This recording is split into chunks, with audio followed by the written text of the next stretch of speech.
pierces the darkness over the calm waters of the Atlantic Ocean.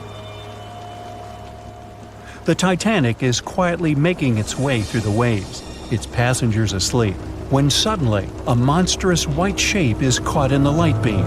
The fateful iceberg is about to rend the side of the legendary ship.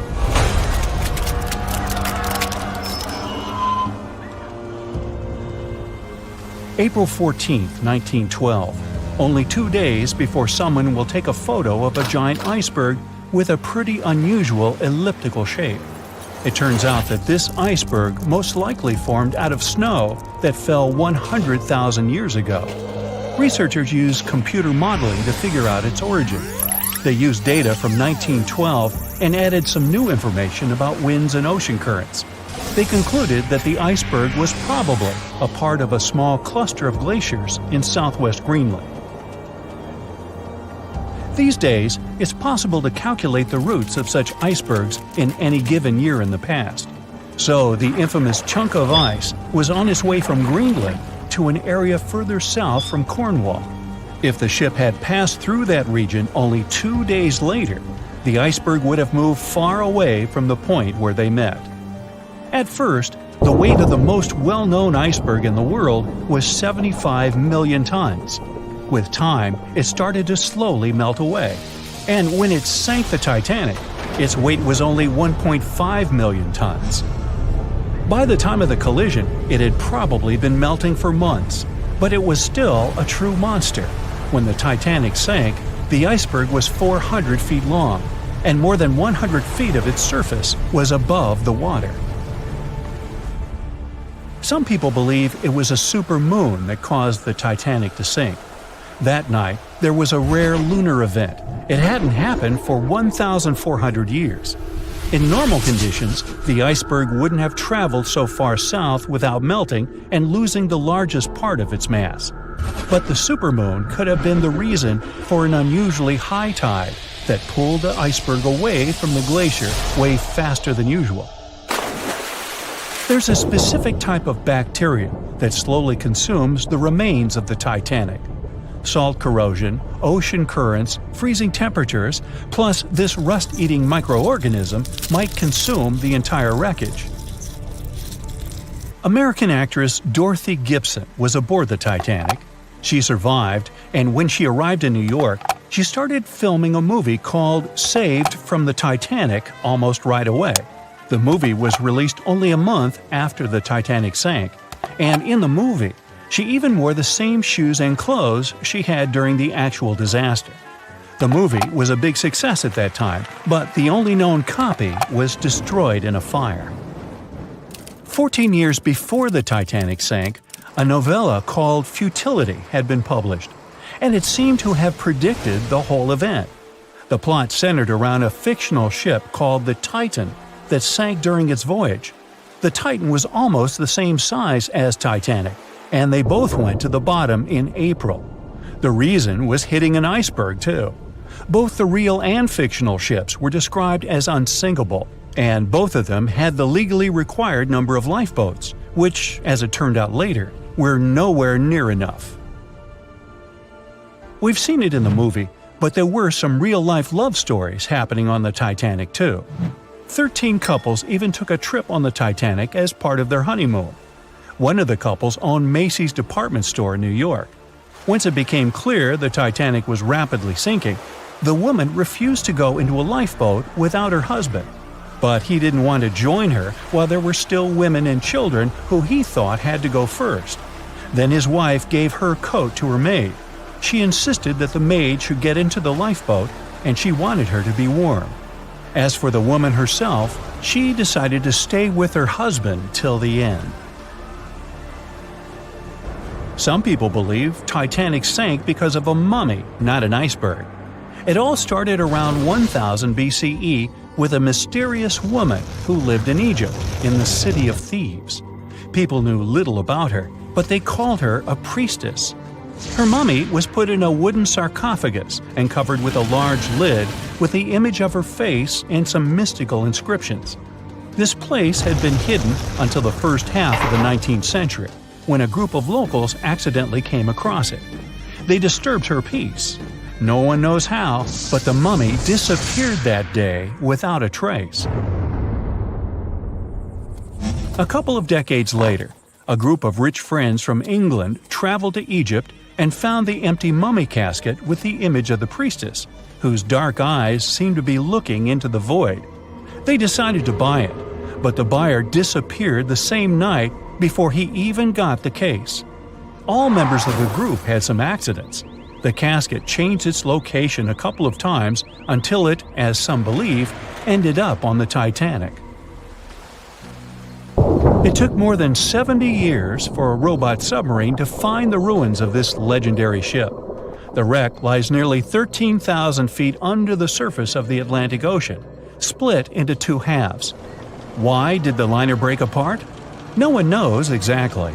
Some think it happened because of the water that got inside when the ship collided with the iceberg. The pressure was so powerful it separated two parts of the vessel, starting with the ship's bottom structure. Others say it was because of the hull rivets. They had a high concentration of slag or smelting residue, and that's something that can cause the metal to split apart. The ship generally had many flaws, starting with the design. The watertight bulkheads weren't completely sealed on top. This allowed the water to flow between the compartments and, in the end, sink the vessel. The iron of the ship's rivets and steel of the hull ended up ruined because of high sulfur content, cold temperatures, and high speeds. The steel shattered and the rivets popped out quite easily. Because of this, Titanic sank 24 times faster than it would have otherwise. If the ship had hit the iceberg head-on instead of ramming it with its side, it would have probably stayed afloat. How come the crew members didn't have binoculars? It would have surely helped them spot the iceberg on time and maybe even avoid the disaster. But the binoculars on the Titanic were locked in a storage cabinet. Only one crew member had the key, and he had been transferred off the ship right before it set sail. He later said he hadn't remembered to hand over the key. But even without the binoculars, the ship might have had some time to change course and avoid the collision if the crew had gotten some warning. But that's the thing, someone did warn them. About an hour before the incident, a ship that was relatively close to Titanic, the SS Californian, sent a message to inform them it had stopped because of dense ice field. But the warning never got to the Titanic's captain. Some experts say it was because the radio operator didn't think it was that urgent.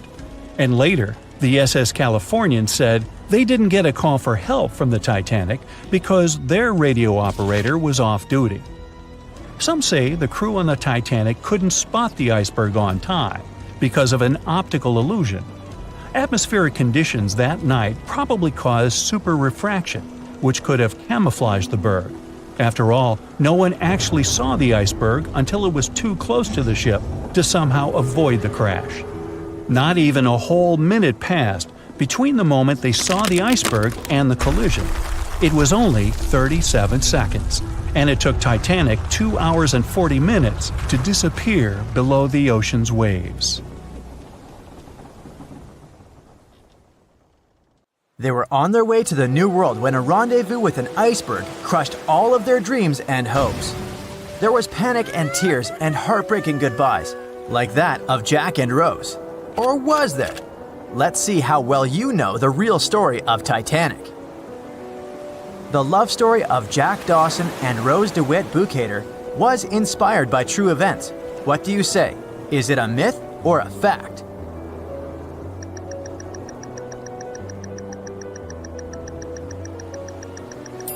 The most emotional Titanic love story was actually all made up by the screenwriter and director of the famous movie, James Cameron. Some passengers featured in the movie were real though, and by a mere coincidence, there was a J. Dawson on board. His name was Joseph, not Jack, and he worked as a coal trimmer. The most expensive object lost with the Titanic was a painting by Pablo Picasso. What's your take on this one?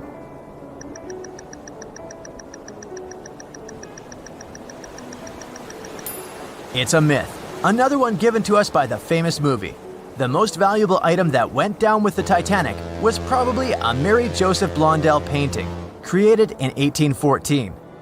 Some other valuable items were a violin that belonged to Wallace Hartley, the musician who insisted that they had to play till the very last moment.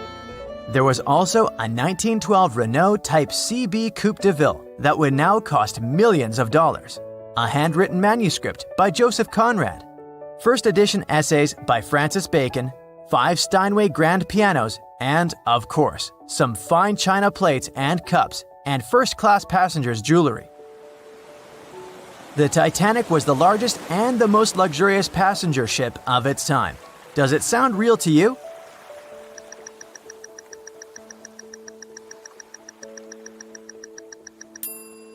Yep, it's totally true. In April 1912, the Titanic was the largest ship ever built.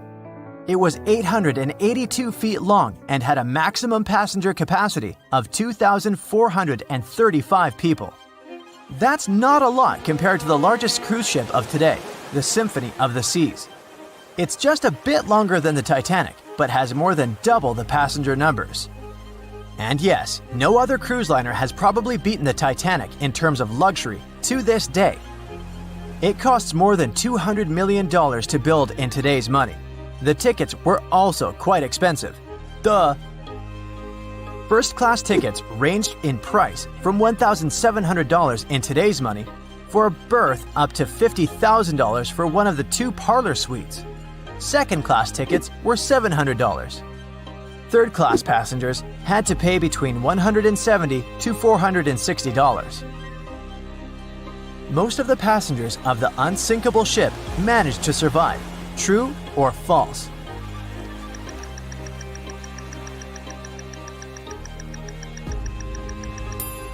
Sadly, it's false. Only 37% of all the passengers actually survived the meeting with the Titanic. Around 61% of the first-class passengers, 42% of the second-class passengers, and 24% of the third-class passengers made it out alive. The Titanic was passing through the Bermuda Triangle when things went wrong, and that's probably why it sunk. What do you say? Myth or reality?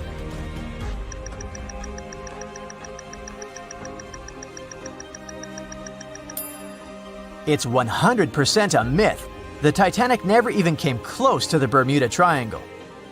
The liner sank about 400 miles south of Newfoundland, which is a huge distance to the north of Bermuda, the infamous area where ships and planes disappear without a trace. We might have the moon to blame for the sinking of the Titanic. True or false?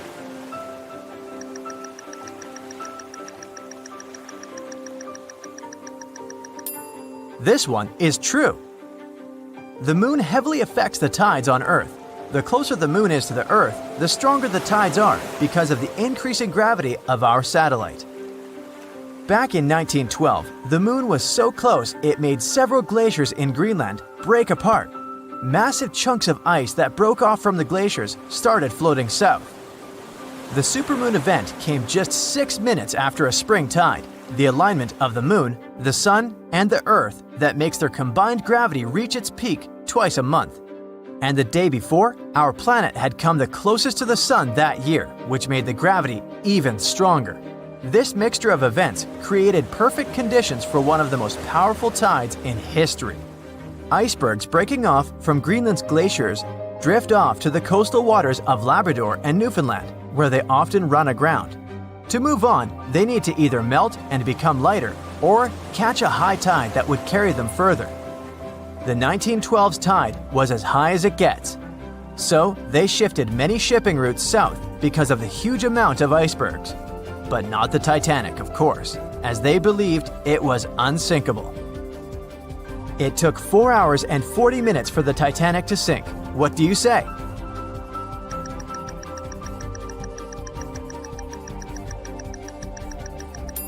It's false, and if you're a Titanic expert, you definitely know it was actually 2 hours and 40 minutes.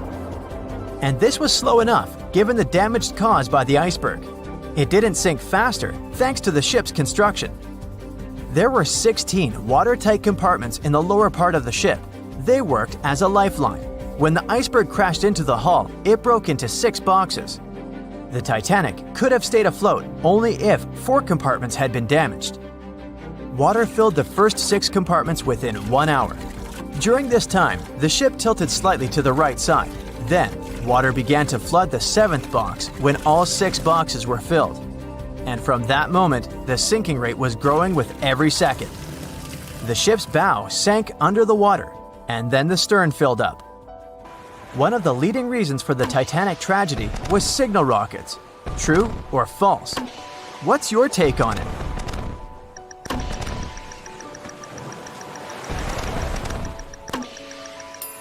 This one is true. When any ship sinks, the crew members must release red flares. It's a signal to all nearby ships that someone is in trouble. But for an unknown reason, someone put white lights in the Titanic's rocket box. When the ship crashed into an iceberg, the crew members released white flares. Another ship, SS Californian, was nearby at the time. Its captain knew the Titanic was going through a dangerous iceberg area. The crew of this ship didn't see the Titanic in the dark, but they noticed white rockets. Radio communication between the vessels didn't work. The SS Californian operator turned off the receiver. The Californian captain felt that something was wrong, so he sent a Morse lamp signal to the Titanic. But it was too late. The ship was already underwater, so no one could respond. Another ship, Samson, was sailing alongside the Titanic. It drifted with lights off since it was catching seals, and that's not legal. When the captain saw the Titanic's white rockets, he thought it was the Coast Guard. So Samson sailed away as fast as they could. They realized they had abandoned the drowning passengers once they made it to Iceland and learned the horrible news. In 1996, one expedition managed to raise the Titanic from the ocean floor. Do you believe it?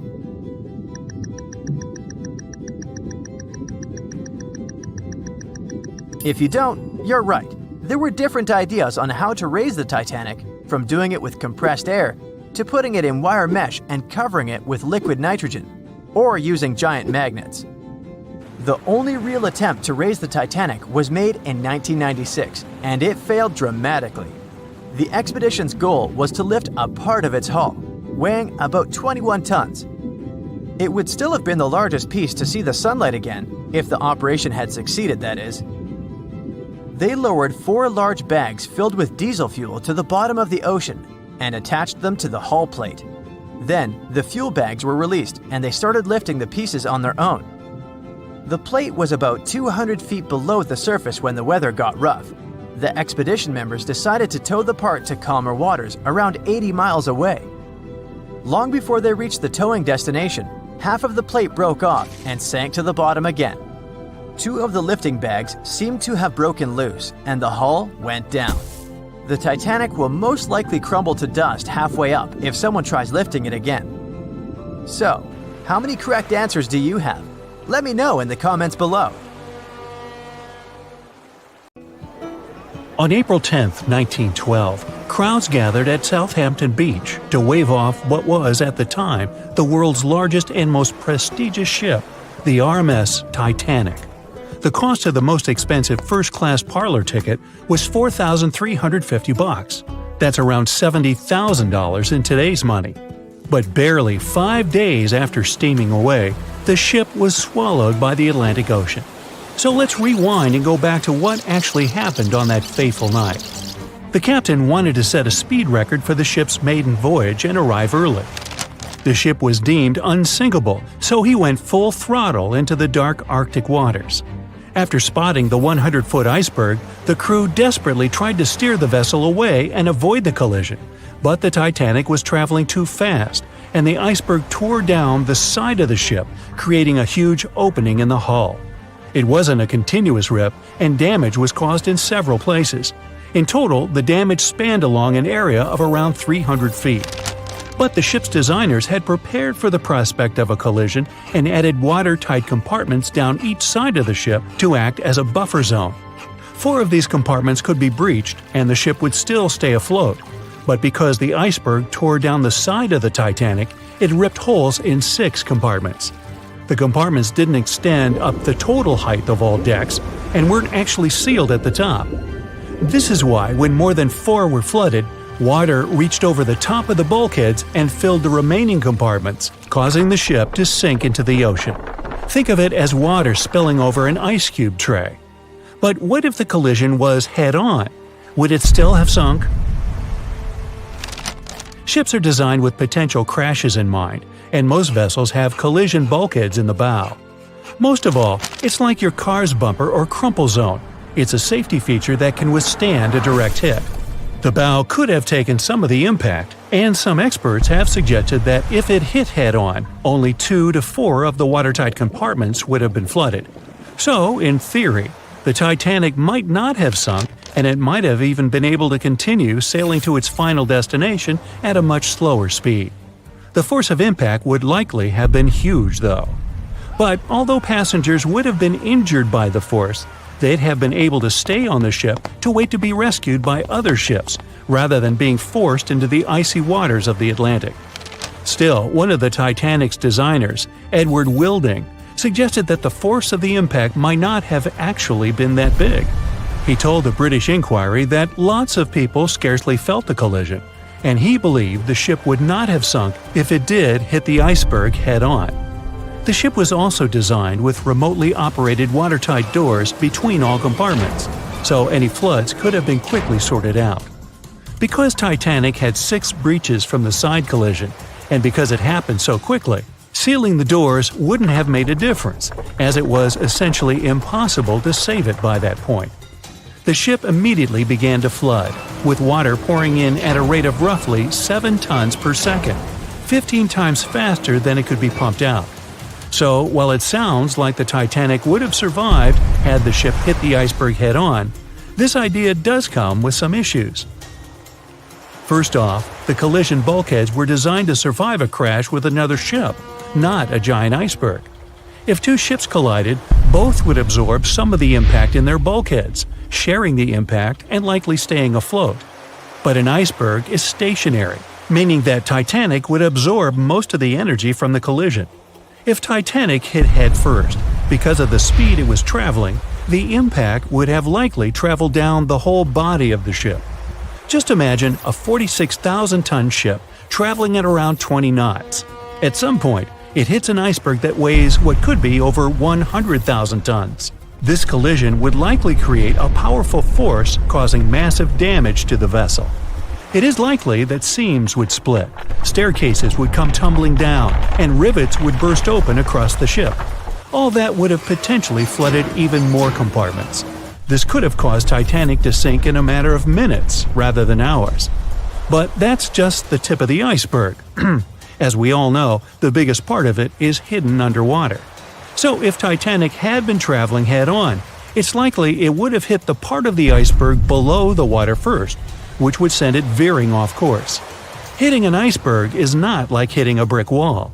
In this case, the ice under the water would have torn open the bottom of the ship and caused damage to the sides. Icebergs also aren't flat, solid objects. If a flat collision happened, the ship might have stayed afloat, but icebergs come in many shapes and sizes, from domes to wedges. Studies have also been done on the steel used to produce Titanic, and the tests show the metal was about 10 times more brittle than the steel we use today. The ship was built before we understood the effects of low temperature on steel. The old steel used to make the vessel would not bend when faced with freezing temperatures, but break. Recovered pieces of Titanic's hull plates show that the hull just shattered on impact. Hitting head-on would also cause a very severe and abrupt stop, so even if the ship hadn't sunk, there would still have been major issues. Think about when you suddenly hit the brakes on your car, or when the bus stops while you're walking down the aisle and you get flung forward. Passengers would have been thrown across the ship, and because the crash happened at night, most people were sleeping, so wouldn't be able to effectively prepare for any sort of impact. This would result in injuries for most people on board. It would be especially bad for those at the front of the ship, where the accommodation for the off-duty firefighters, greasers, and engineers was. But while passengers and off-duty crew may have been thrown out of bed, there would be a lot more survivors than in the original scenario. Many ships have had head-on collisions and made it back to shore. Not many people know that Titanic actually had 2 sister ships. The White Star Line, the company that built Titanic, also built vessels called Britannic and Olympic. Captained by Edward J. Smith, who would later helm Titanic, the Olympic set off on its maiden voyage in June 1911. But much like Ford's sister ship, disaster was just around the corner. On its fifth commercial voyage, Olympic collided with a Royal Navy ship, HMS Hawke. While the Olympic received damage to its side, Hawke crashed into the other vessel head-on. The bow of the Hawke was completely crushed by the collision, but because the ship had watertight compartments, it managed to survive the impact and later returned to shore for repair. Another study case is the SS Andrea Doria, which was an Italian ocean liner that made global headlines in 1956. Like the Titanic, the Andrea Doria was heading for New York City on its 101st voyage when disaster struck. On July 25th, the vessel collided with the 524-foot Swedish passenger liner Stockholm. The Stockholm hit the ship head-on, but the point of impact for the Andrea Doria was on its side. The front of the Stockholm was completely smashed, but because the impact was on its hull, it managed to survive. The Andrea Doria, however, sadly sank due to the collision being on the side of the ship. So these cases could suggest that maybe the Titanic would have survived had it hit the iceberg head-on. But we have to remember that the Titanic hit the thing full speed, whereas both the Olympic and the Andrea Doria were traveling slower. In the Titanic movie, you won't see any fumes above the fourth funnel of the legendary ocean liner, and it's not a mistake. Back in 1911, the year before the Dream ship's departure, large ships would mostly sail with 4 chimneys. They needed those to draw heat and fumes from their massive boilers. The Titanic was a real engineering gem that only needed 3 chimneys to function. So the fourth was added for balance and more impressive looks. The White Star Line thought the public would have been disappointed to see only 3 pipes on the greatest ship of all time. The Titanic's sister ships, the Olympic and the Britannic, also had 1 fake funnel each for the same reason. The dummy chimney wasn't completely useless and served for ventilation. It took out the fumes from the machine spaces in the lower decks and from one of the first-class general rooms. 1 big ventilation funnel, instead of several small ones, helped to declutter the upper decks and left more open space for passengers to enjoy their strolls. When Titanic went down, the funnels, each weighing 60 tons, went down with the rest of the ship. They were made extra tall to make sure the passengers weren't covered in the soot being ejected. Their height and weight let them stay in the upright position. The forward funnel, followed by the others, fell only when the ship went for the final dive. Those chimneys were much lighter than the bow, so they spread among other debris. The light material they were made of flattened once it hit the bottom, and the iron-eating bacteria living deep down took care of it later. The bow of Titanic remained intact when it hit the seabed, but the stern was completely mangled. When the famous ocean liner hit that iceberg, things got really messy. It took the future movie star a whole 2 hours and 40 minutes to submerge completely. The collision let water flood 6 out of 16 watertight compartments. As the water gushed into the starboard side, the ship started to tilt down in the front and a bit to the right. By midnight, the damaged compartments were spilling water into others, and it was chaos because these compartments were only watertight horizontally. Soon enough, water started flooding through the anchor chain holes, and by 2 a.m., the bow was sinking, and the stern's propellers were lifted out of the water. The ship kept flooding until the moment the bow went underwater, and the stern shot up almost 45 degrees. The weight of those massive propellers stressed the ship's midsection. The steel just couldn't handle it and failed. Survivors described that moment as some loud noise, like breaking china or falling gear. That was the Titanic's upper structure giving in. By 12 past 2 a.m., the bow and stern were only connected by the inner bottom structure. Minutes later, the bow, weighing almost 16,000 tons, broke loose from the stern. The stern rose sharply to an almost vertical position and started sinking slowly. By 2:20, it disappeared underwater. The bow was cruising down at about 13 miles per hour and had hit the ocean floor almost a half an hour before the stern. The 2 parts of the Titanic now lie 2,000 feet apart, pointing in different directions. The bow remained mostly intact, just covered in mud. The stern turned into a tangled wreck because of the implosions it went through during the descent. The air trapped within the structure just couldn't handle the increasing pressure of the water deep down. Signal rockets played a big part in the Titanic's tragedy. When a ship goes down, you're supposed to shoot up red flares to signal trouble. But someone decided to stock Titanic with white lights instead of the usual red ones. So when the ship smacked into that iceberg, the crew fired off white flares. The SS Californian was passing nearby, and his captain knew the Titanic was in a dangerous iceberg zone. The crew didn't spot the sinking Titanic, but they sure saw those white rockets. The radio between the ships was useless because the Californian's operator switched it off. The captain had a gut feeling something was off, so he flashed a Morse code light signal at Titanic. But he received no reply because the Titanic had already gone underwater. There was another ship, Samson, sailing alongside the Titanic. It had plenty of illegally hunted frozen seal meat from Canadian waters abroad, so it was sailing with lights off to remain unnoticed. When they saw the Titanic's white rockets, they thought it was the Coast Guard and zoomed away. Samson didn't have a radio, so they couldn't find out about the ongoing disaster. The crew got the news about Titanic only when they got to the coast of Iceland the following month. There have been many theories to explain the Titanic tragedy, and one of the recent ones says that there was a fire involved. An Irish journalist went full detective for decades, digging into the mystery, and stumbled upon a game-changer. He came across a photo album that had been hiding from the public for a century after the tragedy. In the pictures, taken at the Harland and Wolff shipyard in Belfast, Northern Ireland, just over a week before the liner sailed, you can clearly see a massive 30-foot black spot on the ship's hull. Maloney researched the photos and eyewitness testimony from the time and claimed that a fire spontaneously broke out inside of one of Titanic's enormous coal bunkers. It was raging for a whole 3 weeks and messed with the metal, critically weakening a crucial segment of the ship's hull. Back then, most ships had just one hull, so it was the only skin the Titanic had. That's why the iceberg managed to punch a hole through the ship so easily. If it hadn't been for the fire, the Titanic might have shrugged off that iceberg collision. The company operating the liner knew about the fire, but they decided to conceal that fact. They didn't want any negative stories in the press as they faced some serious competition in transatlantic voyages. The Titanic was sold out, so they stocked up on coal and made it sail.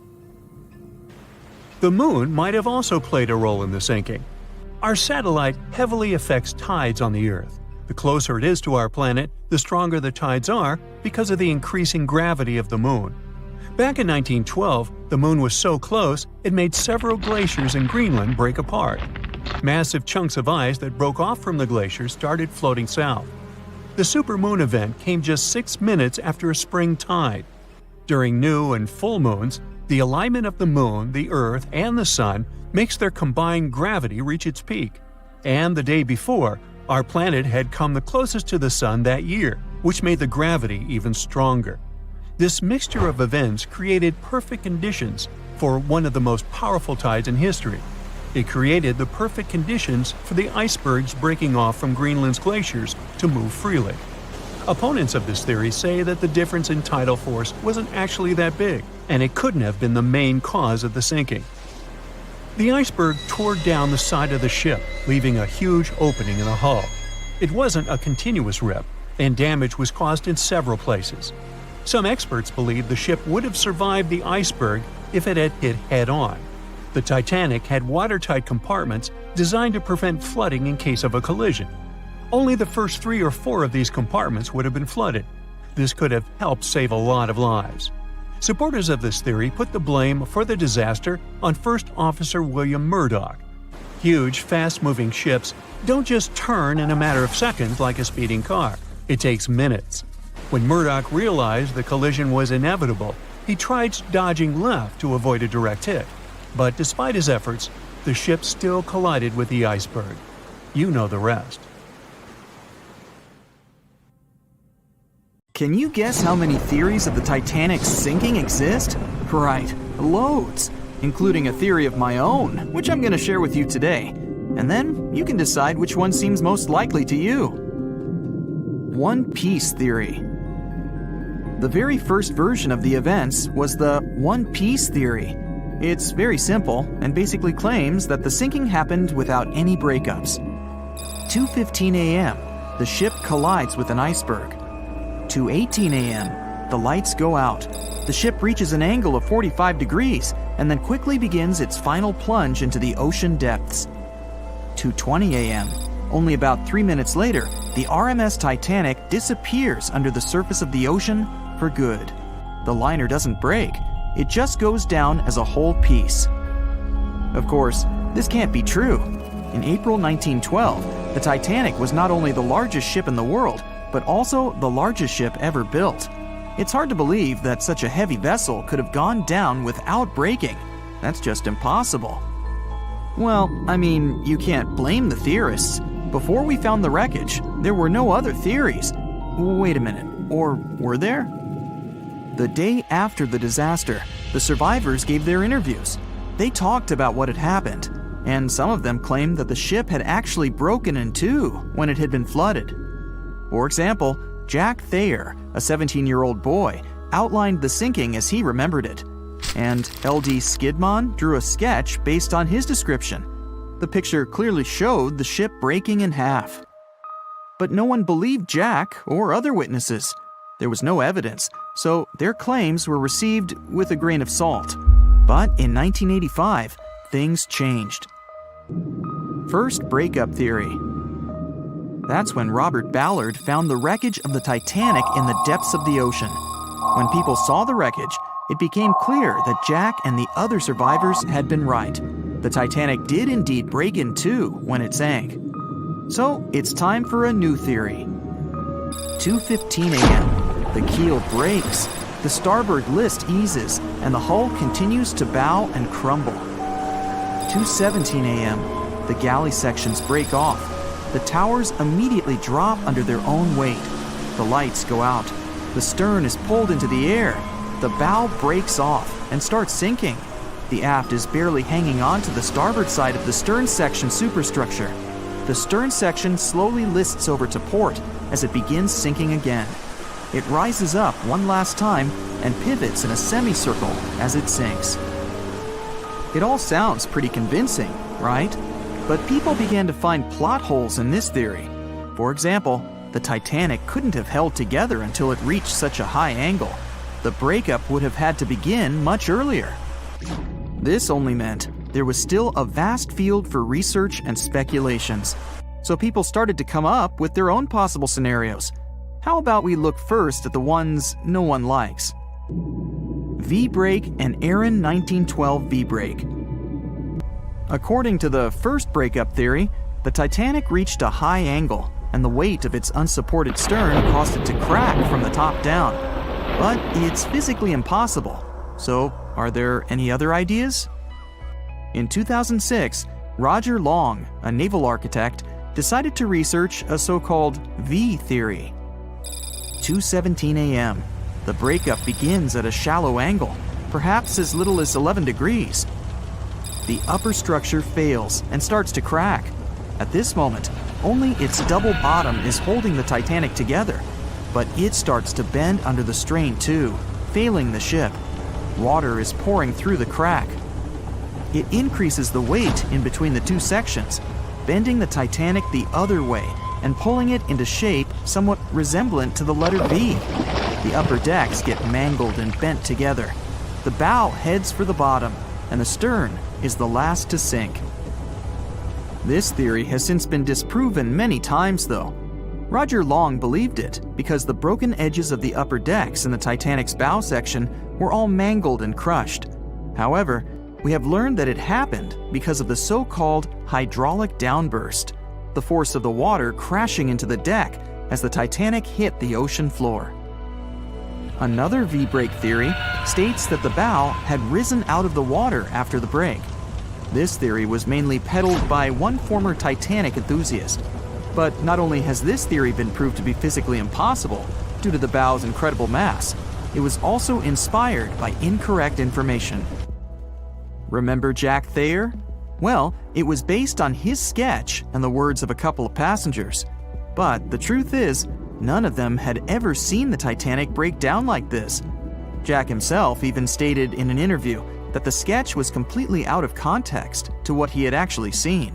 It was drawn by a passenger on the Carpathia, the ship that received the Titanic's distress signal and came to its aid. It couldn't be used as evidence. Now that we know this, let's move on to the theories that most people believe in. James Cameron's banana peel theory. Who hasn't seen the legendary movie about the Titanic, right? It became the leader of the 70th Academy Awards ceremony in the number of nominations and awards, and deservedly so.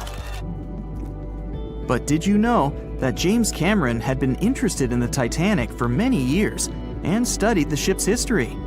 His books and research are very detailed, and he even came up with his own version of the events. It's called the banana split theory, and this is actually what you could see in the movie. Here's how it goes. The Titanic reaches a 23-degree angle and fractures down to the keel. The double bottom acts as a hinge as the stern falls down. When the double bottom fails, the bow and the stern separate. The stern lists to port, standing vertically, and then begins to go underwater. This theory is the most scientifically accurate one, along with Roy Mengat's theory. Wait, who's Roy Mengat? Mengat theory. Roy Mengat was an engineer who came up with the most plausible theory for the time being.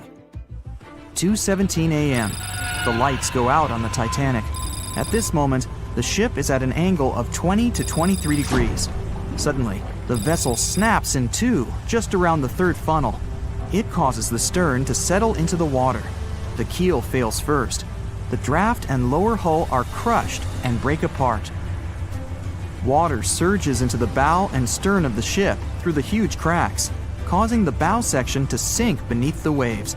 The stern rises up to the angle of 70 to 90 degrees, and then it sinks too. This theory seems to make the most sense, but it's quite controversial. The survivors who saw the breakup stated that the stern had settled back with the bow completely missing. Mengat's theory, however, contradicts that statement, while James Cameron's scenario takes this into account. Are you thinking what I'm thinking? The truth must be somewhere in the middle. My version. Now, as promised, I'll provide you with my version of the events. Well, it's not really my theory, more like a combination of Roy Mengat's and James Cameron's ones. I believe that James Cameron was right about the breakup. 2:17 a.m. The ship is at a high angle. The lights go out. Then it snaps into two pieces. The bow starts sinking. The double bottom is still attached to the stern for a minute or so. Once the double bottom fails, the two parts separate and the bow goes down. Then, as Mengat said, the stern rises up at a high angle, and then it begins to sink vertically. It might have actually happened because the survivors stated that they had seen a clean break. This means it couldn't be hidden. And they had also seen the stern staying vertically in the air for a long enough time, probably a few minutes, before disappearing. Anyways, all of these are just speculations. Regardless of how the Titanic broke apart and sank, it was a great tragedy. It's already been 110 years since the Titanic collided with an iceberg and sank. Did you know that in 2022, the Blue Star Line Company is completing the construction of an exact replica of the Titanic? Called the Titanic II liner, the ship will be sent sailing along the same route with 2,400 people on board. Let's hope that everything goes well for them. Meet Arthur John Priest. No, he isn't famous for being a painter or for discovering some long-lost treasure. He didn't invent some cool gadget or break any world records. No, Arthur John Priest is famous simply for being unsinkable. Proving one can be both lucky and unlucky at the same time, Priest was involved in and survived several mishaps at sea, including the fateful maiden voyage of the Titanic. Priest was not a rich man interested in sailing for pleasure. He was part of the working class, employed as a stoker or fireman, stuck for hours within the hot bowels of large steam-powered vessels. His job was dirty and difficult. He was responsible for keeping the furnaces lit, feeding them coal to ensure enough steam was produced for the engines to work. He had to be careful about not overheating the system or setting fire to the whole ship. The furnaces had to be carefully watched and constantly fed. He breathed it all in a while, working and fighting with the sweat and the dirt. He would often work shirtless because of the heat and was always covered in black coal dust. And when he finally had a break, his shared living quarters were nearby in the same part of the ship. He must have been good at his job, though, because he had no trouble finding work. But wherever he went, bad luck seemed to follow. The first incident was a mild one. As a young man, Priest worked on the RMS Asturias. The passenger liner first set sail in 1907, traveling between Southampton in the UK to Buenos Aires in Argentina. At some point during its maiden voyage, the ship suffered a small collision. The damage was bad enough that the ship returned for repairs. Thankfully, there were no reports of any serious injuries. Priest, unfazed, simply went to work on another ship, but his bad luck lingered on the Asturias. In 1914, the Asturias became a hospital ship, helping care for sick men and women around Europe while bringing them home to England. But in March 1917, at just around midnight, the ship was struck by a foreign object. Its hull was breached and the engine room flooded. The captain ordered everyone to abandon the ship, sending crew, patients, and health staff scrambling for the lifeboats. The vessel was still moving, powering through the water because the main controls, located within the flooded engine room, could not be turned off. The captain refused to leave the ship while people were still trying to escape. He was able to aim the Asturias towards Bolt Head, where it finally hit land and couldn't sink. The remaining lifeboats were lowered and the final survivors made it to safety. When they studied the damage on the ship later, the Asturias was declared a total write-off. It might be hard to pin this particular disaster on Priest. After all, he wasn't even on the ship at the time. But it seemed that many of the ships on which he served were destined for trouble. His bad luck followed him to his next job on the RMS Olympic, a massive ocean liner. The Olympic was big. In fact, it had been designed and built as part of the fleet that included the Titanic. But with size came sacrifice. The Olympic was great at moving in one direction, but very difficult to handle when it needed to turn. It was September 1911. The Olympic was trying to alter its course. The Hawk, a smaller ship sailing nearby, didn't give the larger vessel enough room to maneuver, and the two slammed into each other. Because the Hawk was engineered to deal with potential confrontations when out at sea, its reinforced bow tore through the Olympic. Two large gashes appeared on the ocean liner's side. The propeller shaft was badly twisted, and worse, the ship began to take on water. Somehow, the Olympic made it to shore without sinking, and nobody was seriously hurt. Priest had no idea that this was just a small taste of what his future held for him. He next found employment on a brand new ship, a better ship, an unsinkable marvel that was said to be the biggest vessel to have ever been built. Yes, he was going to work on the Titanic. And what a job! It took 29 boilers, requiring 850 tons of coal a day to produce enough steam to power the Titanic. Priest was just one of 150 stokers toiling away in the ship's underbelly, keeping those fires burning day and night. He made around $30 a month. But on April 14, 1912, he would find himself flung from a world of extreme heat to one of blistering cold. At approximately 11:35 p.m., the crew spotted an iceberg. The Titanic tried to avoid it, but the alarm had been sounded too late. 5 minutes later, the two collided. The iceberg tore through the hull, and the once watertight compartments inside were badly ruptured. As the cold Atlantic water flooded in, the ship began to sink. Distress signals were sent, but the closest ship, the Carpathia, was over 3 hours away. In the dark of night and stuck in the middle of nowhere, the crew and passengers panicked. Those who could scrambled for the lifeboats. Others jumped into the icy waters. In total, only 706 survived that terrible night. Priest, at the time of the collision, was down in the ship's lower quarters. He was on break, relaxing from a hard day of work. And as the ship went down, so did his chances of survival. He and his fellow workers were in the most dangerous position on the ship. They had to make their way through a maze of corridors and gangways, some of which were flooded, in a mad dash to the deck. And then they faced the frigid water, jumping in and desperately swimming to safety. The ocean was so cold that Priest even suffered frostbite before finding his way onto a lifeboat. He was one of only 44 stokers to survive that night. After an experience like that, most of us would never set foot on a boat again. But Priest had to work. His next job also ended in disaster. He was offered employment on the HMS Alcantara. It went down in 1916, and Priest was again one of the few to make it to safety. He was badly wounded in the process. But he kept pressing his luck, and his next job as a stoker may have felt eerily familiar. He would be working on a ship built by the same people behind both the Olympic and the Titanic. And this ship, named the Britannic, was the biggest of the three. It was also believed to be a superior vessel, fitted with new safety features after the Titanic sank. For example, it had 48 open lifeboats, 46 of which were the largest ever used on a ship before. 2 of these were even motorized and equipped with special communication devices. The good news? The Britannic survived its first trip without incident. It was already doing better than the Titanic ever did.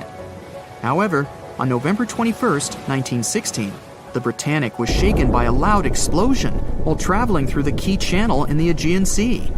The hull was damaged, and some of the compartments began to fill with water. But, unlike the Titanic, the Britannic had been designed for just such an emergency. It had been fitted with 5 watertight bulkheads. Intact, these would help keep the ship safe and floating for a much longer period of time. But there was one issue. Portholes along the lower decks had foolishly been left open. As the ship tilted, the portholes let in water, which flooded the Britannic and hastened its descent into the sea. This effectively made those watertight bulkheads useless. The ship was going down fast, much faster, in fact, than the Titanic had sunk. 35 of the lifeboats were successfully launched, saving most on board. Of the 1,066 passengers and crew, 1,036 survived. Priest, his luck intact, was one of them. And yet, he still wasn't done with a life at sea. He accepted a position as a stoker on the Donegal. It was a smaller passenger ferry that had been converted for use as a hospital boat. In April 1917, it was struck by a foreign object while fleeing an unsafe situation, and though he suffered from a head injury, Priest was again one of the survivors. It took experiencing 2 collisions and 4 sinkings before Priest was finally ready to retire. In fact, he reportedly said he only gave it up because no one wanted to sail with him. Can you blame them? He would live out the rest of his life on dry land in Southampton, England, with his wife Annie and their 3 sons. But Arthur John Priest would always be remembered as the unsinkable stoker. Staying in the water that's 70 degrees Fahrenheit for a long time definitely won't do your health any good. A water temperature of 50 degrees Fahrenheit is a nightmare. It feels much colder than the air of the same temperature. The passengers of the Titanic were in 28 degrees Fahrenheit water. Can you imagine how cold it was? Even the iceberg that the Titanic met was warmer. The water didn't freeze because of the high salt content. But what if the temperature had been higher? What if the Titanic had sunk in warm water, say 120 degrees Fahrenheit? Theoretically, this could have happened had the waters of the North Atlantic met a warm undercurrent from the southern part of the ocean on disaster day. But this heat wouldn't have been enough. The ocean area is too vast, and the temperature is too low at night. The warm undercurrent alone wouldn't have made a difference for people who were overboard. But if the Titanic had sunk in another place at one particular moment, perhaps then all people could have been saved, thanks to an incredible natural phenomenon. Now, on board everybody, our voyage to a parallel universe begins. It's a moonless night on April 14th through 15th. The Titanic crashes into an iceberg. Icy water floods the lower decks. The captain sends a distress signal. The nearest rescue ship, Carpathia, is 58 miles away from the sinking Titanic. At maximum speed, Carpathia will get there in 4 hours. That's quite long, even in warm tropical waters, since your body loses heat anyway. The Titanic begins to sink. The crew downs lifeboats. Some of the passengers jump overboard. The ship is going under the water. There are no boats left, so you jump along with other passengers. It feels as if you got inside a huge iceberg. The water is so cold that it's hard for you to move. You can't even scream because there's no air in your lungs. But at this moment, you feel a pleasant warmth coming from the depths. The heat rises above your knees and waist, then reaches your neck. Finally, you regain control of your muscles and can breathe deeply. You notice that all the other passengers feel the same warmth. The water becomes a little hot. It makes you happy. But in a moment, horror replaces your delight. The ocean begins to foam. And not because of the high temperature, but because something is rising from the ocean floor. You hear a heavy, low sound coming from the depths. It's not a sinking Titanic, but something bigger. You can see a huge iceberg nearby. It's melting, and a huge chunk is breaking off from it. 1,000,000 bubbles appear on the surface. Then you feel something hit you in the leg. Thousands of strange, lightweight rocks are rising from below. There are also massive plates among them. People use them as lifeboats. You climb on one of those rocks and look at the ship. It doesn't sink, since all the water is bubbling and pushing the vessel up. You take one of the small rocks and understand everything. It's pumice. An underwater volcano has woken up right under the ship. Thousands of tons of volcanic rock are floating to the surface. When it erupts, its magma shakes the entire space, heats the water, and destroys the seabed. But it doesn't result in anything destructive on the surface. The enormous pressure of hundreds of millions of gallons of water suppresses the volcano's power. Molten rocks of the Earth's crust are pressed against the seabed, and pumice rises to the surface. And here's why it happens. The upper part of Earth consists of many solid parts, tectonic plates. These plates collide with each other and divide. And when one part separates from another, the magma immediately comes up. So, all volcanoes are these unstable fault sites. If the Titanic had sailed over one of these areas during an eruption, many passengers would have been saved. Back in the parallel universe, you notice the Titanic starts sinking again. The water is no longer bubbling. The volcano has gone out. In a matter of seconds, the ocean turns icy again. Fortunately, you have your pumice lifeboat. This is enough to wait for rescuers. But let's imagine a situation with no underwater volcano and an iceberg. A situation when the water was warm from the very beginning. One of the engines in the motor compartment of the ship breaks down. Several pipes burst because of increased pressure, and now there's a crack in the ship's body. Water is filling the lower decks. The ship is sinking. People evacuate on lifeboats. There's less panic since the night is warm and no one is freezing. Each passenger gets a life jacket. The ship is breaking. You understand that you have to jump. The Titanic goes underwater. Many passengers fall overboard in horror. They dive into the dark ocean and immediately come to the surface. Panic and complete chaos take over. The ship disappears in the dark, and finally, it's all silent. A few minutes pass, and you notice there's no panic at all. The water is warm.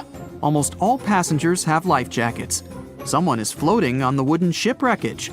After a couple of hours, the water no longer seems so comfortable. The ocean takes away your body heat.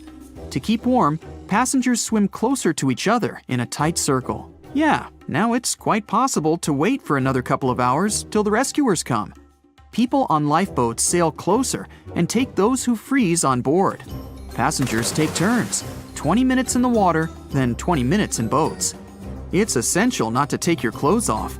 Even a wet outfit helps keep your body warm for longer. And when it seems that everyone is saved, somebody screams. A girl in a boat looks scared. She trembles with fear and points her finger into the black water. Passengers try to see what's there and notice a triangular fin. 1, 2, 3. There are so many of them! The noise of the sinking ship has attracted a group of sharks. And now, they are circling the survivors, hoping to satisfy their hunger. They're swimming slowly. It doesn't look like they're going to attack. But you should keep your eyes open, as these fish are some of the world's most aggressive and dangerous sharks, the bull sharks. They can be agile, fast, and unpredictable. They don't swim in the cold waters of the Atlantic, but the water in this parallel universe is perfect for them. The sharks are strong and sturdy. They create the illusion of slowness to relax their prey. They're called bull sharks because of their short, blunt muzzle, like that of a bull, and they like to hit a target or other sharks with their forehead. Several fish are ramming boats. Someone falls into the water. Fortunately, people help them back on board. The sharks aren't going to retreat. Chaos and panic ensue. People are screaming and splashing the water with paddles to scare away the fish, but it doesn't help. One of the sharks opens its toothy mouth and clings to a boat. At this moment, you notice more fins nearby. A pack of great white sharks arrives at the party. They are some of the most dangerous animals on the planet. They're big, fast, and strong, and their 300 triangular teeth lined in several rows are sharp as blades. Great white sharks swim around the boats and scare away the bull sharks. You fall off the boat and see a big fin approaching you. Fear awakens the survival instinct in you. You're trying your best to swim away from the shark as far as possible. Of course, it's useless, since the shark is much faster and will definitely catch you. You feel your foot touching the shark's nose. The other foot gets into the toothy mouth. You scream in horror. After a second, the shark lets you go. Great white sharks rarely attack people. If they bite, it's just to test you. After all, the shark's favorite prey is seals. It simply loses interest if it realizes you aren't a seal. But if the shark is starving, it doesn't matter to it what kind of prey you are. Lucky for you, this one is not like that.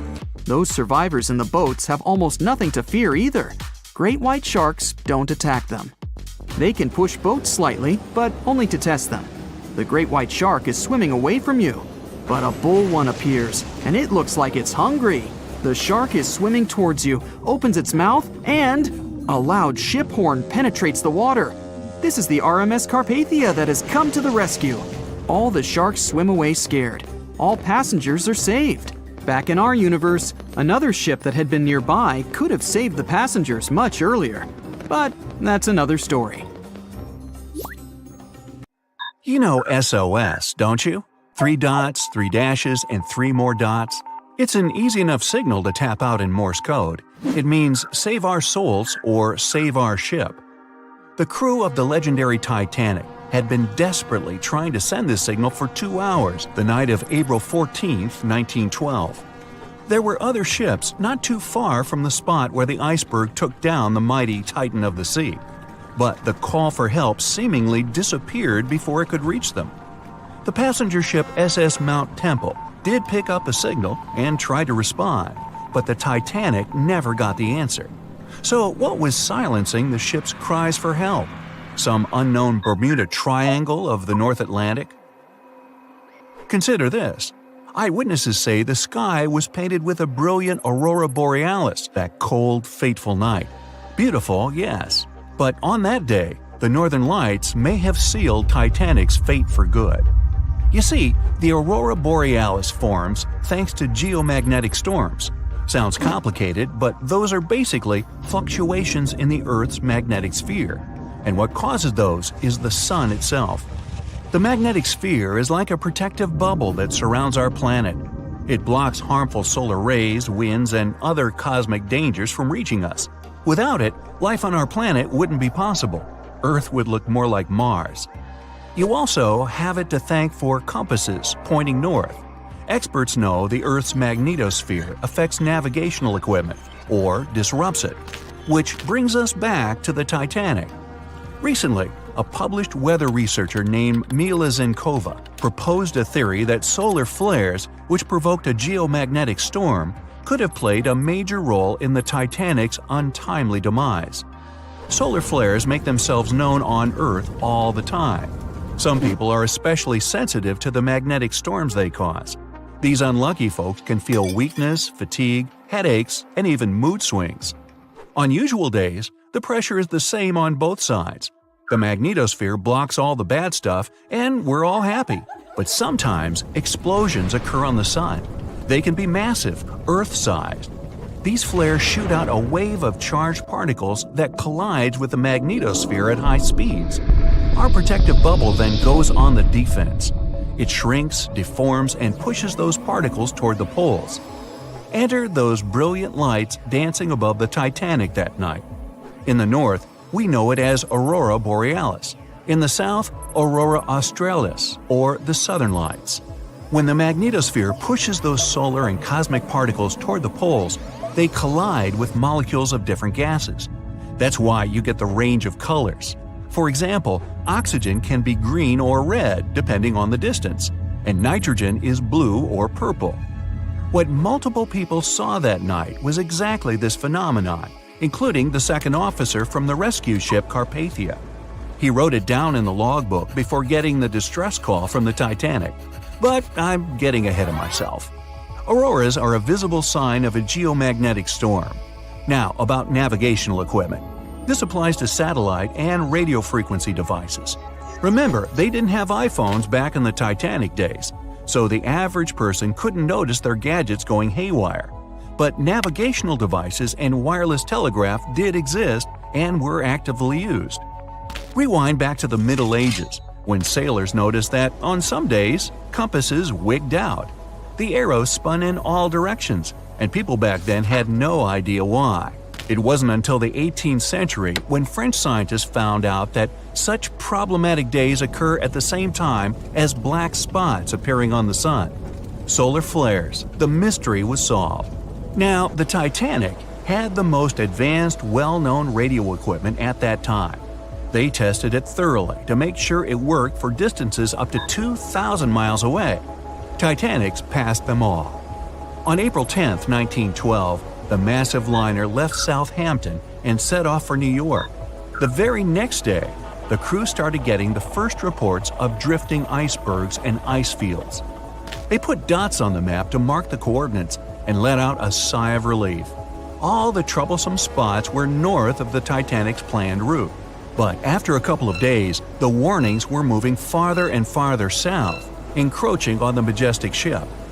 On April 14th, Captain Edward Smith decided to change course to the south in hopes of bypassing the ice. This ended up being a huge mistake. Enter the magnetic storm. If it was throwing the navigation equipment off, even by a tiny error of half a degree, the captain could have been mistakenly taking the ship right toward a cluster of icebergs. What's even worse, the radio operators ignored warnings coming from other ships. That, or they simply forgot to hand them over to the captain. As hired contractors from the radio company, they were more interested in transmitting paid telegrams from passengers on that luxurious liner. The radio transmitter kept going out of order that evening, probably because of all this private traffic. When it was finally fixed, operator Jack Phillips received another message from the SS Californian at 10:30 p.m. Their operator was trying to warn Phillips about the coordinates of drifting icebergs, but he paid them no attention. He was nervous and in a hurry. Was the magnetic storm to blame for his frayed nerves and bad mood? We can only speculate. But as you know, some people are more sensitive to these things. The weather was fine, the ocean was calm, the water was smooth as glass. Despite all the warnings, the ship continued to sail at a maximum speed of over 22 knots. An hour later, Titanic collided with the infamous iceberg. On April 15th at 12:14 a.m., in the middle of the night, Titanic's operators started to transmit the first emergency signals. The SS Californian was sailing just 20 miles from the Titanic. They could have easily come to a quick rescue. But 10 minutes before the disaster, the Californian's radio operator had gone to bed. He was the only one who understood Morse code on the ship. According to this new theory, the magnetic anomalies possibly blocked Titanic's messages to other ships. For example, the steamer SS La Providence didn't receive any signals from the sinking ship at all. Yet they were still getting transmissions from another giant, the Olympic, which was 500 miles from the Titanic. That night, the signals were acting strange. They simply got lost somewhere in space, or they were like a jumbled riddle, impossible to solve. The SS Mount Temple did get a message and rushed to Titanic's aid. But as fate would have it, the rescue ship got stuck in ice. She did arrive at Titanic's last known coordinates, but the luxury liner was nowhere to be seen. So were the coordinates accurate at all? The steamer Carpathia was about 60 miles away. At 12:30, their radio operator told the Titanic's crew they were rushing to help. The ship famous for coming to the aid, Carpathia, was going full steam ahead. But here's the odd part. At first, they headed to the wrong spot. The magnetic storm could have thrown its equipment off. Good news is the steamer did end up reaching the right place when they saw the lifeboats full of passengers. Interestingly, once she reached land, the Carpathia didn't have any problems with her equipment. The blackout happened just around the wreckage site. The following investigation blamed radio amateurs for blocking signals. We now might know otherwise. Zinkova explains that at that time, they didn't know exactly how and to what extent the sun influences the Earth. No one could have guessed that the sun could tamper with these massive ships' navigational equipment, especially one that had the best of the best at the time. There's another theory that even the moon could have played a role. Some researchers claim that in January 1912, our natural satellite was closer to the Earth than usual. It caused very strong tides and raised the sea level. Every year, icebergs break away from Greenland and stop around Newfoundland. But not that year. The increased water flow pushed them further for 3 months. And come April, they were right in the way of transatlantic ships.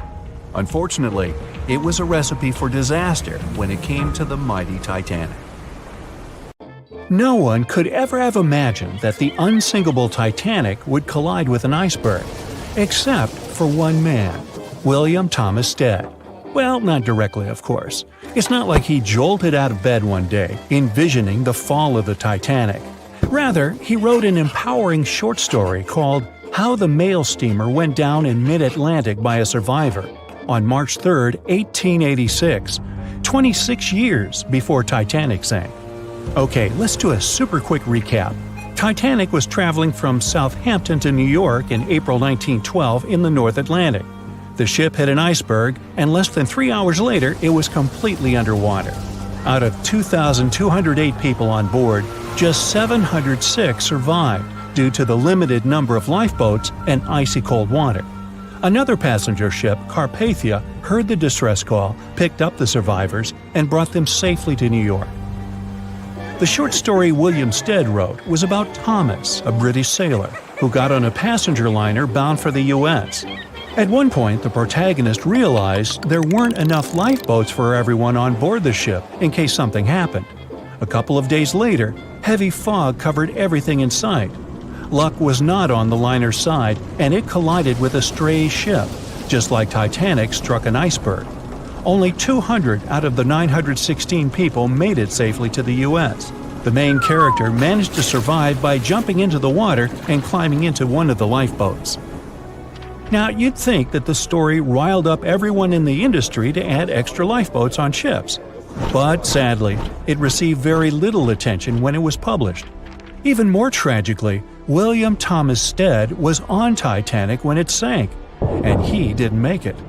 The survivors who knew Stead mentioned that he had always been cheerful and had loved to chat during meals. He complimented the ship's design and how sturdy it was. Witnesses also talked about how he had been helpful when the ship had been sinking, having given his life jacket to someone else. He was a journalist by profession and was on his way to New York for a ceremony. One of his most important contributions to modern journalism was the use of illustrations in every newspaper article. He also introduced newspaper interviews, and they're still used to this day along with illustrations. But this story wasn't the only published work that predicted the disaster. Morgan Robertson was an author and former ship captain who wrote short stories and novels. His most notable novella is The Wreck of the Titan. It's also known as Futility. The book was written in 1898, 14 years before Titanic. It was a fictional story about the Titan, an ocean liner similar to Titanic, which was crossing the North Atlantic. It's also a coincidence that Titan was just as fast as Titanic and shared many other similarities, like size and design. The book described it as unsinkable and the largest ship to hit the ocean at the time. That's what they said about Titanic, too. Another eerie similarity was the limited number of lifeboats it had. The story took place in April, and that's when Titanic set off on its journey and hit the iceberg.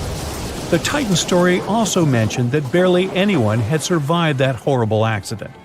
Unlike Stead's story, the protagonist of Robertson took a different path. The Titan sinking happened somewhere halfway through the book, so after the accident, the main character went on with his life. The book was brought back into the spotlight after the Titanic disaster. How could someone describe the events that took place almost a decade later so accurately? Many started to believe Robertson could see the future. But the reality was that Robertson knew his way around a ship. It was easy for him to write down the nitty-gritty of things without doing more research. Realistically, one of the biggest threats for ships at that time was hitting an iceberg or colliding with other ships. The next story sounds somewhat mysterious. Once, Alex Mackenzie heard a voice that warned him not to board Titanic. But when he turned around, there was nobody there. As he continued walking, the voice spoke to him again, but this time it was louder and more distinct. He took the warning seriously and decided to cancel the trip and go back to Glasgow, Scotland, his hometown. His grandparents weren't too happy to find him back home instead of on Titanic. After all, the ticket was very expensive. That disappointment very soon disappeared when they heard that the ship had struck an iceberg. John Coffey was a member of the crew of Titanic, but he decided to ditch the ride when the ship stopped at his hometown in Queenstown, Ireland. His inner voice told him to get off the liner, and he did. He was only 23 at the time, and for someone his age, it could be a major career boost and an opportunity to grow. Despite the horrible tragedy, the guy signed to work with the RMS Mauritania just months after the Titanic sinking. Talk about commitment. Some added info was revealed about what may have contributed to the fall of Titanic. The constructors insisted that the ship was unsinkable, but many people later theorized that the vessel's steel plates had been too frail for the freezing Atlantic water. It may have caused the rivets to pop, allowing ocean water to seep inside. Another theory is that there may have been a fire in the hull of the Titanic that had been raging for 3 weeks before the voyage. The fire softened the steel, allowing the iceberg to cut through it like a hot knife through butter. Some pictures before the ship set off on its journey show black marks on the hull, which could have been caused by fire. Either way, the iceberg would have caused significant damage in any case, no matter if there was a fire or not. Some people also blame those who designed the Titanic. The ship was built with large joints at the bottom, which probably snapped easily during the collision. Of course, these are all theories, but we know for a fact that the iceberg was the main character of this drama, and that the works of Stead and Robertson should have been taken seriously. Either way, this should be a lesson for the future, helping to prevent similar tragic accidents. By the way, ocean liners and passenger ships wouldn't exist if it hadn't been for Thomas Newcomen. In 1712, he invented a steam engine that was so strong it could produce enough energy to power a ship. And a century later, in 1819, the first steamship traveled across the Atlantic Ocean to Liverpool, UK. It only took the vessel 29 days to cross the ocean. The passenger ship industry boomed in the early 1900s when it became easier for people to move to America or go on holidays. As decades rolled by, the use of aircraft stole the spotlight from passenger ships since planes were faster and more efficient. Nowadays, it's quite rare for a passenger ship to collide with anything in open water. Modern technologies can detect anything that can pose a threat and even predict stormy weather. Cruise ships these days are giants compared to the vessels of Titanic's era. Modern ships can carry almost twice the number of passengers and have amenities folks back then could only dream of. Most cruise ships these days have several restaurants to choose from, multiple swimming pools, and game rooms to catch a break. If you're in the mood for some fun, you can watch live performances. Don't forget about the helicopter pad, because why not? Don't worry if you start feeling unwell. The in-house doctors are always there to help any passenger in need. And these ships are only going to get bigger. Putting Titanic and a modern cruise ship side by side is like comparing a Corgi to a Doberman. Back then, Titanic was the biggest and most cutting-edge vessel anyone could dream of. So, who knows what the future of cruise ships can hold? We might even have entire cities floating around. That would be a really big boat. It was the biggest ship ever built in its time, and it was supposed to be unsinkable. But within days of steaming out on its first voyage in 1912, the Titanic was gone beneath the relentless waves of the North Atlantic Ocean. And of its more than 2,200 passengers and crew, only 706 survived that dreadful night. Would a smaller ship have fared any better in the same situation? Did the size of the iceberg truly matter in the end? Was it a mistake for the ship to change course at the last minute as it tried to avoid impact? These are three questions that have people pondering, what if? We do know that Titanic was considered an engineering marvel in its day. Designed by Thomas Andrews for the British shipping company White Star Line, it was just over 880 feet long and 175 feet tall.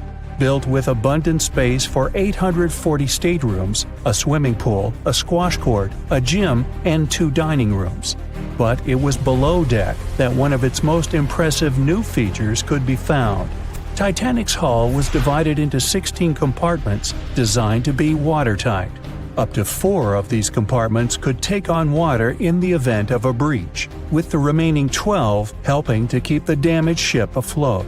It was thanks to these compartments that the ship was regarded as unsinkable. Rumor has it that Philip Frank, White Star Line's vice president, even declared, "There is no danger that Titanic will sink. The boat is unsinkable, and nothing but inconvenience will be suffered by the passengers." On April 14, 1912, that proved to be mistaken when Titanic struck an iceberg. As ice ripped along the ship's hull, several of those watertight compartments ruptured. It took only 2.5 hours for Titanic to sink. Did the size of the iceberg that hit Titanic seal its fate? Would a bigger or smaller iceberg have made any difference? Icebergs come in a wide variety of shapes and sizes. They are pieces of ice that have broken away from glaciers or ice shelves in the Arctic and Antarctic, and are now wandering across the ocean until they eventually melt. One of the tallest icebergs ever found would have easily dwarfed Titanic. Discovered in 1957, it was 550 feet high. That's close to the height of the Washington Monument. Imagine ramming into something that big. Smaller icebergs, though, can turn out just as dangerous. Some are the size of houses and called bergy bits. Others, closer to the size of a car, are called growlers. These can be much harder for ships and boats to locate, making them more difficult to avoid. And though smaller, they can produce a lot of damage when hit. It's also critical to recall that icebergs are always bigger than they seem, with the majority of their mass lurking below the ocean surface. In fact, over 80% of an iceberg's volume is underwater. Most of its sharp, jagged edges cannot be seen. Roam too close, and you risk damaging your ship's hull. Because Titanic had little notice of its impending doom, a smaller iceberg, struck at the same angle, could still have been enough to bring that mighty ship down. Now, it's possible that had the iceberg been larger, it would have been spotted sooner. Titanic might have had time to alter course and avoid the impact. But missing that one iceberg would not have guaranteed Titanic's safety. It was traveling in a dangerous stretch of the Atlantic called Iceberg Alley. It's located 250 miles east and southeast of Newfoundland, Canada. Behind one iceberg, there could be another, and another after that. And so the crew on board had to remain very attentive to avoid several potential collisions, not just one. A smaller ship might have been better suited for the trip. Titanic's size was certainly a challenge when it came to steering. In fact, it had just left her dock in Southampton when it nearly collided with another smaller ocean liner, the SS New York, missing it by just 2 feet. The gigantic steamship was obviously not made for maneuvering quickly in tight quarters. A ship that size required time and space to change course. But when it comes to ships versus icebergs, a ship's size doesn't always matter. The Islander was a steamship designed to travel the Inside Passage in Alaska. In the summer of 1901, it struck an iceberg, which tore a hole in the front portion or bow of the ship. The vessel did not sink right away, and the crew tried to steer it to safety. Ultimately, its bow completely submerged, and its stern was lifted up and out of the water. It didn't take much longer before the ship sank completely. Of the 168 passengers and crew members, 128 survived, and $3 million in gold was lost. Islander had a 240-foot hull, making it almost a quarter of the size of Titanic, and that smaller size didn't seem to be much help in preventing a collision with an iceberg. And then there was the Hans Hedtoft in 1959. Also known as the Little Titanic or the Danish Titanic, it was referred to as the safest ship afloat. It was 272 feet long with 95 people on board. Much like the real Titanic, the Hans Hedtoft was specifically engineered to handle most of what the sea could throw its way. Along with its double steel bottom, it also had an armored bow and 7 watertight compartments. How could such a ship sink? But it could, and it did. It was on its first voyage, returning to Copenhagen, when it ran into trouble. On January 30th, it hit an iceberg. An SOS was sent, but when the Johannes Cross arrived to help, the Hans Hedtoft was nowhere to be found. The only evidence of the ship's existence was a lifebelt that was washed ashore in Iceland 9 months later. Again, the ship's smaller size didn't work in its favor. A smaller size of Titanic wouldn't have guaranteed a safe voyage in 1912. The final what-if concerns the last-minute choice when the iceberg was spotted and the alarm sounded. First, Titanic could attempt a complete stop, but this wasn't an option as the ship needed a half a mile to come to a halt, and the iceberg was a mere 900 feet away. Second, the Titanic could attempt to avoid the iceberg by steering away from it. This is what the captain ordered, but the attempt was unsuccessful, resulting in a deep gash across the ship's hull. The final option? To hit the iceberg head-on. Would this have made any difference? The answer is an intriguing maybe. Some think a head-on collision would have saved Titanic. In this scenario, the collision would have limited the damage to the very front of the ship, instead of the iceberg tearing through the hull and compromising several of the watertight compartments. Only 4 of the compartments would have been breached. This meant the others could do their job of keeping Titanic afloat. The ship could be stuck, unable to move, but it would remain above water until help arrived. This would provide a ship like Carpathia enough time to reach the scene of the accident and bring the people on board to safety. One of the Titanic's designers, Edward Wilding, made a similar claim during an inquiry into the sinking. He argued that most people would have survived a head-on crash, and that Titanic itself would not have sunk. Others disagree, though. First, the special bulkheads on Titanic were designed specifically to protect the ship against collisions with other vessels, not with icebergs. These compartments would crumple upon impact, absorbing some of the force while the other ship absorbed the rest. Though the damage would still be extensive, the remaining bulkheads would keep the ship afloat. But an iceberg does not have the same flex in a collision as you would experience with another ship. Most of the force would be absorbed by Titanic, resulting in greater damage to the ship. Even worse, the impact would be carried through the full length of the ship. Rivets would burst, seams would tear, the compartments would quickly flood, and the ship would sink even faster, resulting in fewer survivors. In any case, as with most what-ifs, we'll never really know the answer. As tragic as Titanic's first and last voyage was, it did result in changes that helped make venturing out to sea much safer. Findings from hearings on the disaster led to the creation of the International Ice Patrol, or ICC, in 1914, an organization that tracks icebergs in the Atlantic and Arctic Oceans to ensure vessels in the area can avoid them. In the US and Britain, ships were obligated to carry enough lifeboats to accommodate every person aboard. Regular lifeboat drills were made mandatory. And finally, the bulkheads on ships were made higher to keep water out, and bottoms were stretched to create double hulls, helping make the compartments truly waterproof. There's no denying that Titanic was a terrible tragedy, but the lessons learned from that night to remember has helped prevent many more. April 14, 1912. The dark night was filled with horrible sounds of a giant metal vessel breaking into two. The largest ship of that time collided with an iceberg that was on its way.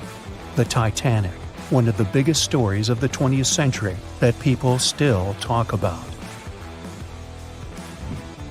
The starboard side of the giant vessel brushed up against the iceberg. It was 11:40 p.m. when things started going wrong.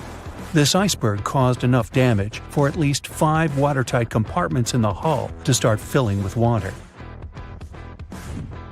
The crew immediately began a brief investigation to see if they could do anything and fix things. They had no one to rely on, all alone in the darkness of the cold night, far away from the land. The North Atlantic Ocean, around 400 miles south of Newfoundland, Canada. They needed time to figure out how to bring people to safety. They had some time, true, but not enough. If you watched the movie, you know the ship didn't plunge immediately after the icy doom had happened. The whole process lasted a good 2 hours and 40 minutes. But the situation was hard. There were 2,200 people to take care of, including crew and passengers, and things happening on the ship were chaotic. The chief designer, Thomas Andrews, soon realized they wouldn't be able to stay afloat. By midnight, the entire crew had begun preparing the lifeboats for launch. They had 20 boats with space for only 1,178 people, which was just a bit more than 50% of the people on board. The order was to get women and children to safety first. Crewmen were there to row and guide the boats. The scene over the next 2 hours gradually started escalating. The crew members had a task to wake up passengers and warn them something bad was happening. They wanted to place them into a fleet of lifeboats as soon as possible. At 12:15 a.m., some crew members sent out a distress signal. A steamship called Frankfurt was among the first ones that received the message and responded, but they were about 170 nautical miles away. Some other ships also got the message and offered their assistance, but sadly, they were too far away as well. At 12:20 a.m., the Cunard liner Carpathia got a distress signal from the Titanic and changed its course right away. They were 58 miles away at the time, and it would take them more than 3 hours to get there. 20 minutes later, the crew was lowering the first lifeboat. It was carrying only 27 passengers, although it had room for 65.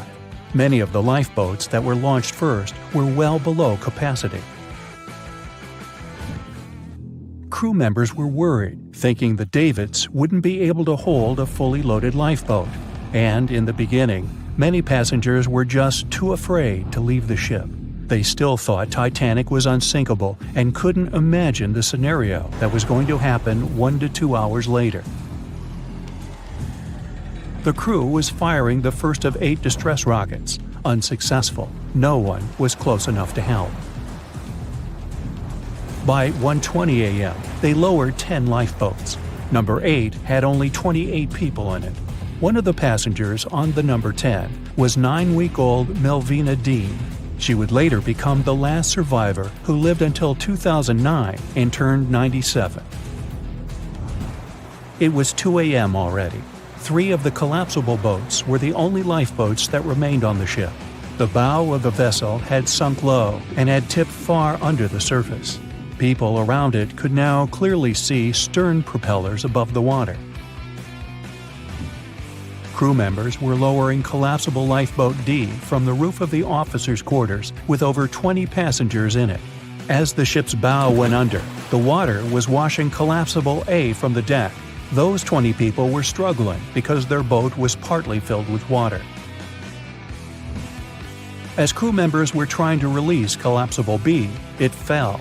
Before they righted it, the water swept it off the ship. 30 passengers still managed to find safety on the overturned lifeboat. At 2:17 a.m., the ship's wireless operator decided to transmit one last distress call. A minute later, the light on the ship finally went out. Titanic and all left on board plunged into darkness. The bow continued to sink, and the stern was rising higher above the surface, which placed great strain on the midsection. Horrible sounds were filling the night. Titanic, this massive, legendary ship so many people placed their hopes in and were excited about, broke into two between the third and fourth funnels. Reports would speculate it took about 6 minutes for the bow section to reach the ocean bottom. The stern settled back in the water before it rose again into a vertical position. It remained in this situation until it finally disappeared into the ocean.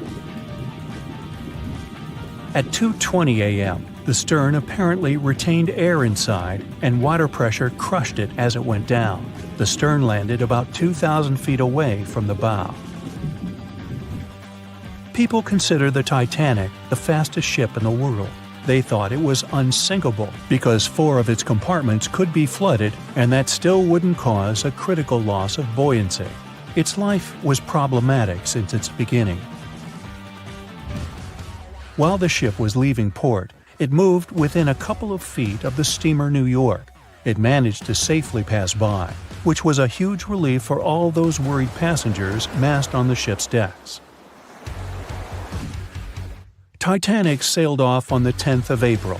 Its first journey was across the highly competitive Atlantic route. On the launch day, the Titanic became the biggest movable object in the history of humankind, 882 feet long, 92 feet wide. Not that big if you compare it with today's ships. The biggest cruise ship in the world today is Royal Caribbean's Symphony of the Seas, which is roughly 5 times the size of Titanic. If you put that ship in a vertical position, it would be nearly as tall as the Empire State Building, which is 1,250 feet without antennas. But Titanic was a huge attraction back in its time. At one moment of their journey, they stopped in France, after which they made another stop in Ireland. Once the final passengers boarded, the massive ship set out at full speed for their final destination, New York City. 4 days after the beginning of its journey, Titanic failed to divert its course from a huge iceberg, the story we all know about. Only 700 people survived, and most of them were women and children. The night was extremely cold, 1 hour and 20 minutes after Titanic had gone down to the bottom of the ocean. Survivors weren't even sure someone was coming to save them. Finally, they saw the light. It was Carpathia coming towards them. They came for the people in the lifeboats. The crew brought them aboard and pulled a handful of other passengers out of the water. Many ships tried to contact Titanic a few hours after it sank. Their messages were never returned. Later, when there was an investigation of what really happened, they discovered the Leyland liner Californian had been less than 20 miles away when Titanic was sinking. But the crew didn't hear the distress signals coming from Titanic because their radio operator was off duty. Countries from both sides of the Atlantic were shocked and horrified when they heard details of what happened to Titanic. They decided to make changes to ship operations, rules that would help avoid such events in the future. They held the first International Convention for Safety of Life at Sea, where they adopted rules for every ship to have lifeboat space for each passenger on board. Also, lifeboat drills became mandatory.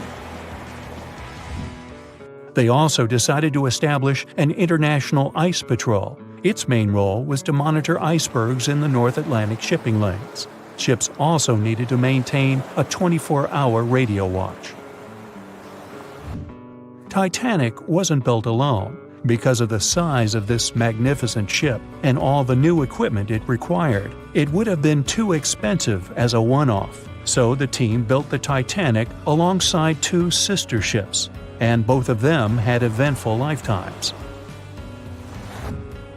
RMS Olympic came first. It was launched in 1910, and for a whole year was the biggest liner in the world. The Britannic was another sister ship that sailed for a while before it too ended down on the ocean bottom. But only Titanic became a legend and one of the most fascinating stories of modern history. The year was 1854, and the SS Arctic, the fastest passenger liner of its time, set out to cross the Atlantic. As it sailed through the misty veil, it slowly disappeared into the unknown. The Collins Line, an American shipping company, was started in 1818 and only began seriously trading in the transatlantic by 1835. Its steamships crossed the Atlantic from Liverpool to New York within just 10 days. Doesn't sound like a great speed today, I know, but back then, the same thing took other ships several weeks. Light on the water with their wooden hulls, powering through with a strong steam engine, those steamships were the favorite choice for many high-profile people. What could go wrong with such an advanced ship, they thought.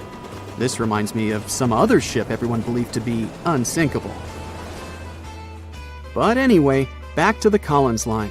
It grew to be a serious contender on transatlantic routes, with only one other competitor, the Cunard's Line.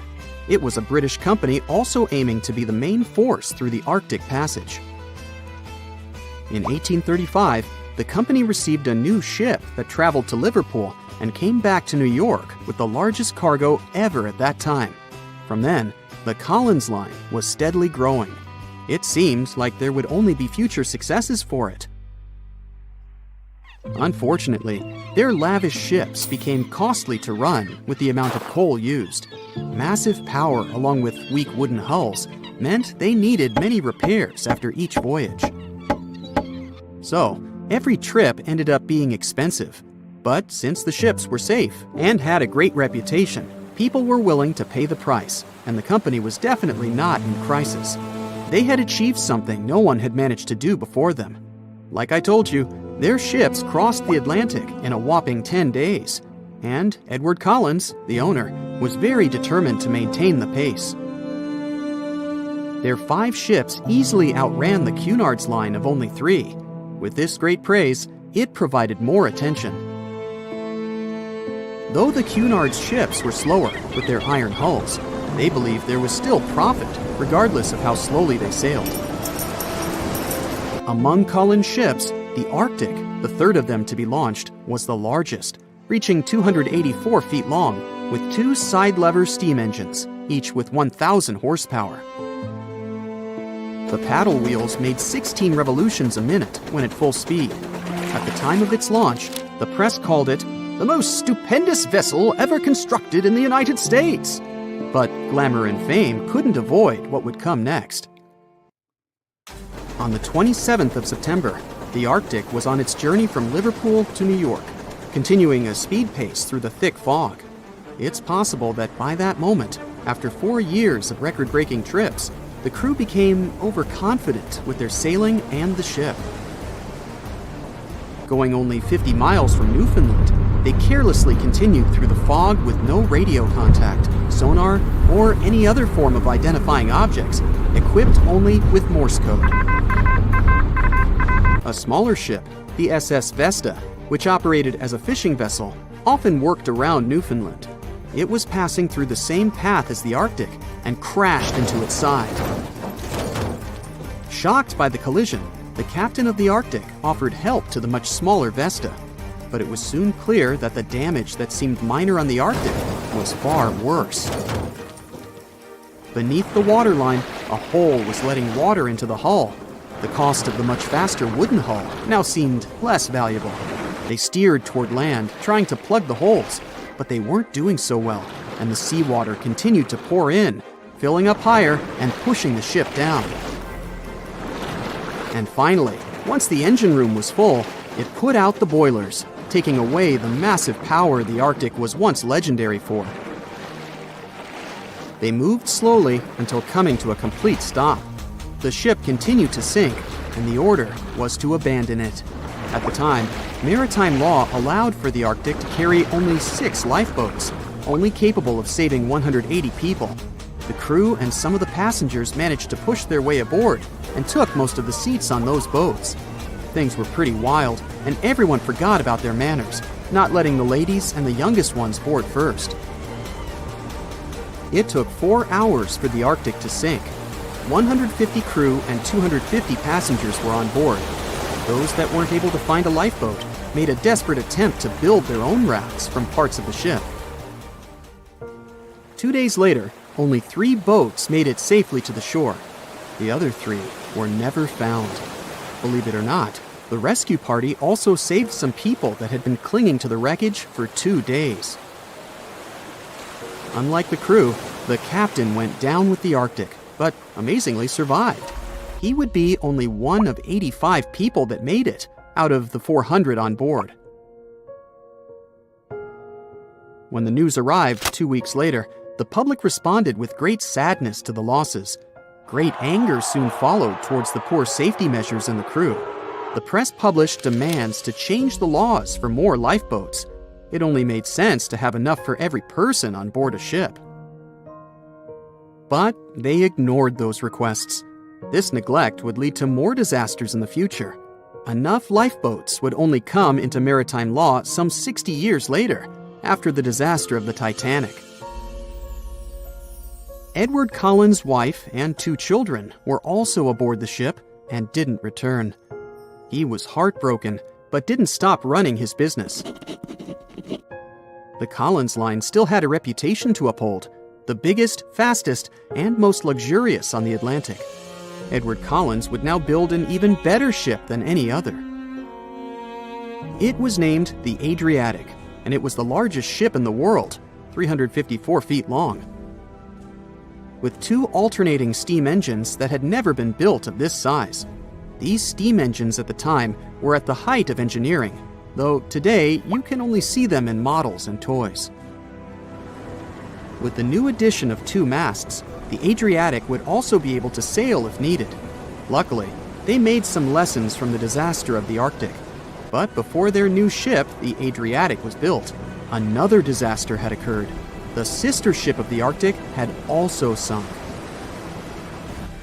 They believed this second ship was desperate to stay in front of the Cunard's line and hit an iceberg somewhere during the race. This weird contest took the lives of 141 people. The desperation of Collins and his weakly built hulls pushed the company towards bankruptcy in 1858. The newly built Adriatic, costing over $1 million, had only made 1 voyage in the end. And even that voyage was considered a disaster. The ship collided with a tugboat. It still managed to finish its maiden voyage at a suitable time. After the company had gone bankrupt, they had to sell the ship for only $50,000. They removed the great giant engines, replacing them with only sails. Although it was once the greatest ship on the high seas, it was only 30 years later until it was abandoned, labeled irreparable, and anchored in a river. The other remaining ships were also sold and only used for parts. Edward Collins left the industry altogether, seeking work on dry land instead. As the Collins line was no longer in the mix, the Cunards would grow in strength. Without competition, they would win the Blue Ribbon for the next 30 years, and 180 years later, after producing hundreds of ships. They still have a constant presence on the seas as they provide transatlantic crossings, world voyages, and leisure cruises. To this day, the Cunard line is the only one to run ships between Europe and America, and it's great proof that it's not always the fastest that's the best. Thick fog is rising over the ocean as the sun is slowly sinking towards the horizon. It's hard to see further away than a few dozen feet, but that's enough to notice a hulking, skeletal shape in the distance.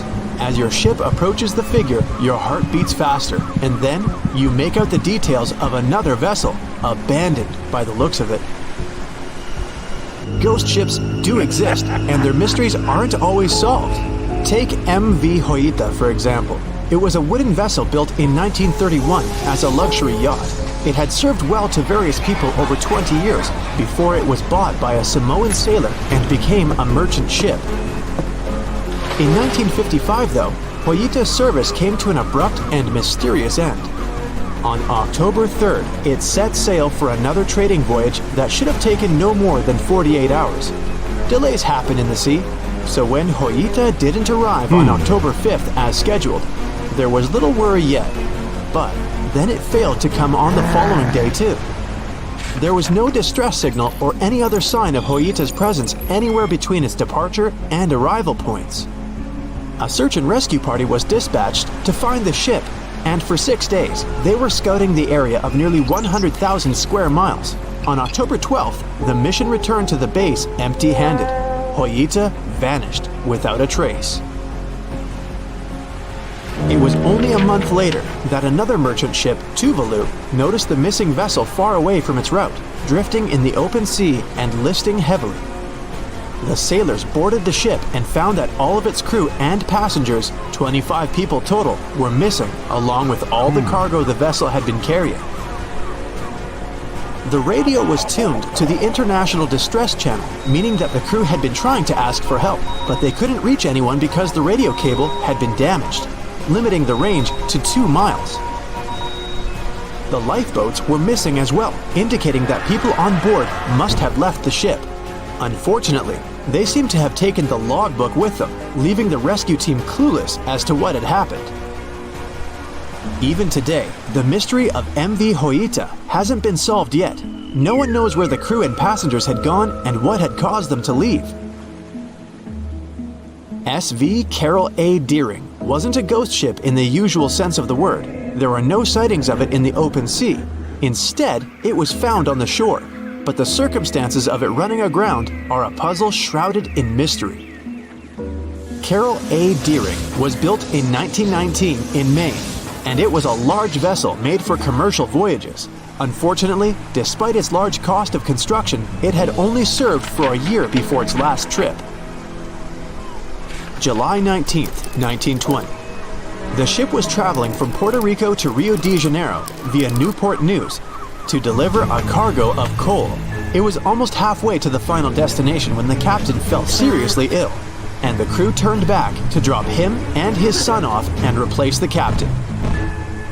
The voyage went without incident, but when it came to Barbados in December to resupply, there were strange moods among the crew. The first mate didn't seem to be happy with the new captain. No one paid much attention to it back then, when they probably should have. The last sighting of Carol A. Deering at sea was on January 28, 1921, when a lightship noticed it off the coast of North Carolina. There was some commotion on the quarterdeck of the ship, where the crew were normally not allowed. Then, another vessel sighted it, but there was already no one on the decks. On January 31st, the merchant ship was found hard aground in the Diamond Shoals, a site notorious for numerous shipwrecks that had been occupying there for centuries. When the search and rescue party boarded the ship, they found it abandoned, the log and personal belongings of the crew gone, along with the 2 lifeboats. There is still no answer to what happened on board of Carol A. Deering that January, although the most popular version was mutiny. Maybe we'll never find out the truth though. SS Beijimo is perhaps one of the most notable ghost ships in history. This large cargo steamer was built in 1914 in Sweden and plodded its way dutifully over 16 years, trading provisions for pelts with native tribes of Alaska and Canada. But then, on October 1st, 1931, Beijimo got caught in pack ice. At first, it seemed the crew would be able to wait it out and continue on their route because the ship broke free in a couple of days. But in less than a week, it became caught again, this time for good. In another week, a rescue party was sent to fetch 22 of the Beijimo's crew, while another 15 remained behind to wait through the winter if necessary and get the ship back. But a month later, after a powerful blizzard struck their camp, the sailors went out of their shelters only to find the ship gone. Luckily, a few days later, a native hunter told them Beijimo hadn't been lost yet.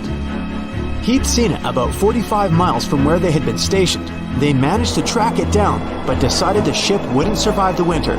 So they took the most valuable cargo from its hold and abandoned it. They were wrong though. SS Bechimo did survive that winter, and many more that followed.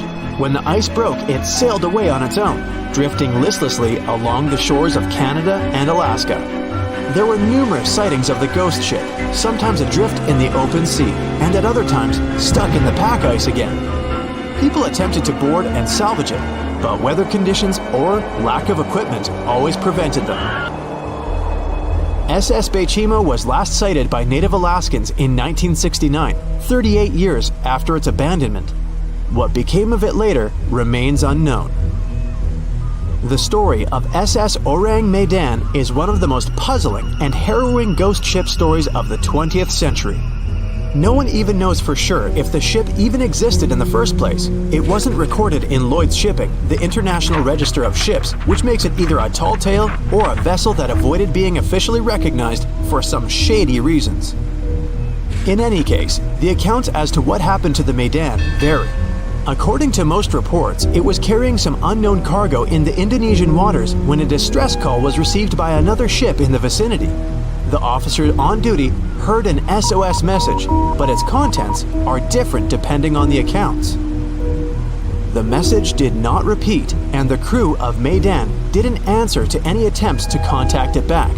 The ship that received the distress call hurried to the rescue, but they only reached the vessel the following day, when it was already drifting and slightly listing. When the rescuers boarded the ship, they found that none of the crew had survived. However, one lifeboat was missing, which implied that there was at least one crew member who managed to escape. What happened to the rest of the people on board remains a mystery to this day. Still, there are no hard facts about this story, so we might never find out whether SS Orang Maiden was actually a ship and not a thing of fiction. SV Zabrina was a 3-mast sailing barge built in 1873 for river trade ships in South America. She served for well over 4 decades, proving to be a sturdy and reliable ship. It was later transferred to Europe, where it continued serving its purpose well. But then, in October 1917, Zabrina set sail on a regular voyage only to be found ashore several days later. Mysteriously, although the ship was perfectly intact, the entire crew of 5 and the captain were gone. There is no direct evidence or hard facts as to what really happened that day. The most convincing theory is that the crew were washed away from the deck because of an underwater explosion. And then the ship sailed ahead without them. But the truth, as always, remains unknown. April 1912 marked one of the most terrible tragedies in the history of the world. The most unsinkable vessel, the pinnacle of engineering at that time, the huge Titanic, sank. On that dark, moonless night, the ship had many chances to save its passengers. There was another ship just a few miles away that could have saved the Titanic, but it didn't. It wasn't a phantom ship, and it's not some legend or a theory. This is a documented reality. There are records and witnesses' statements confirming this.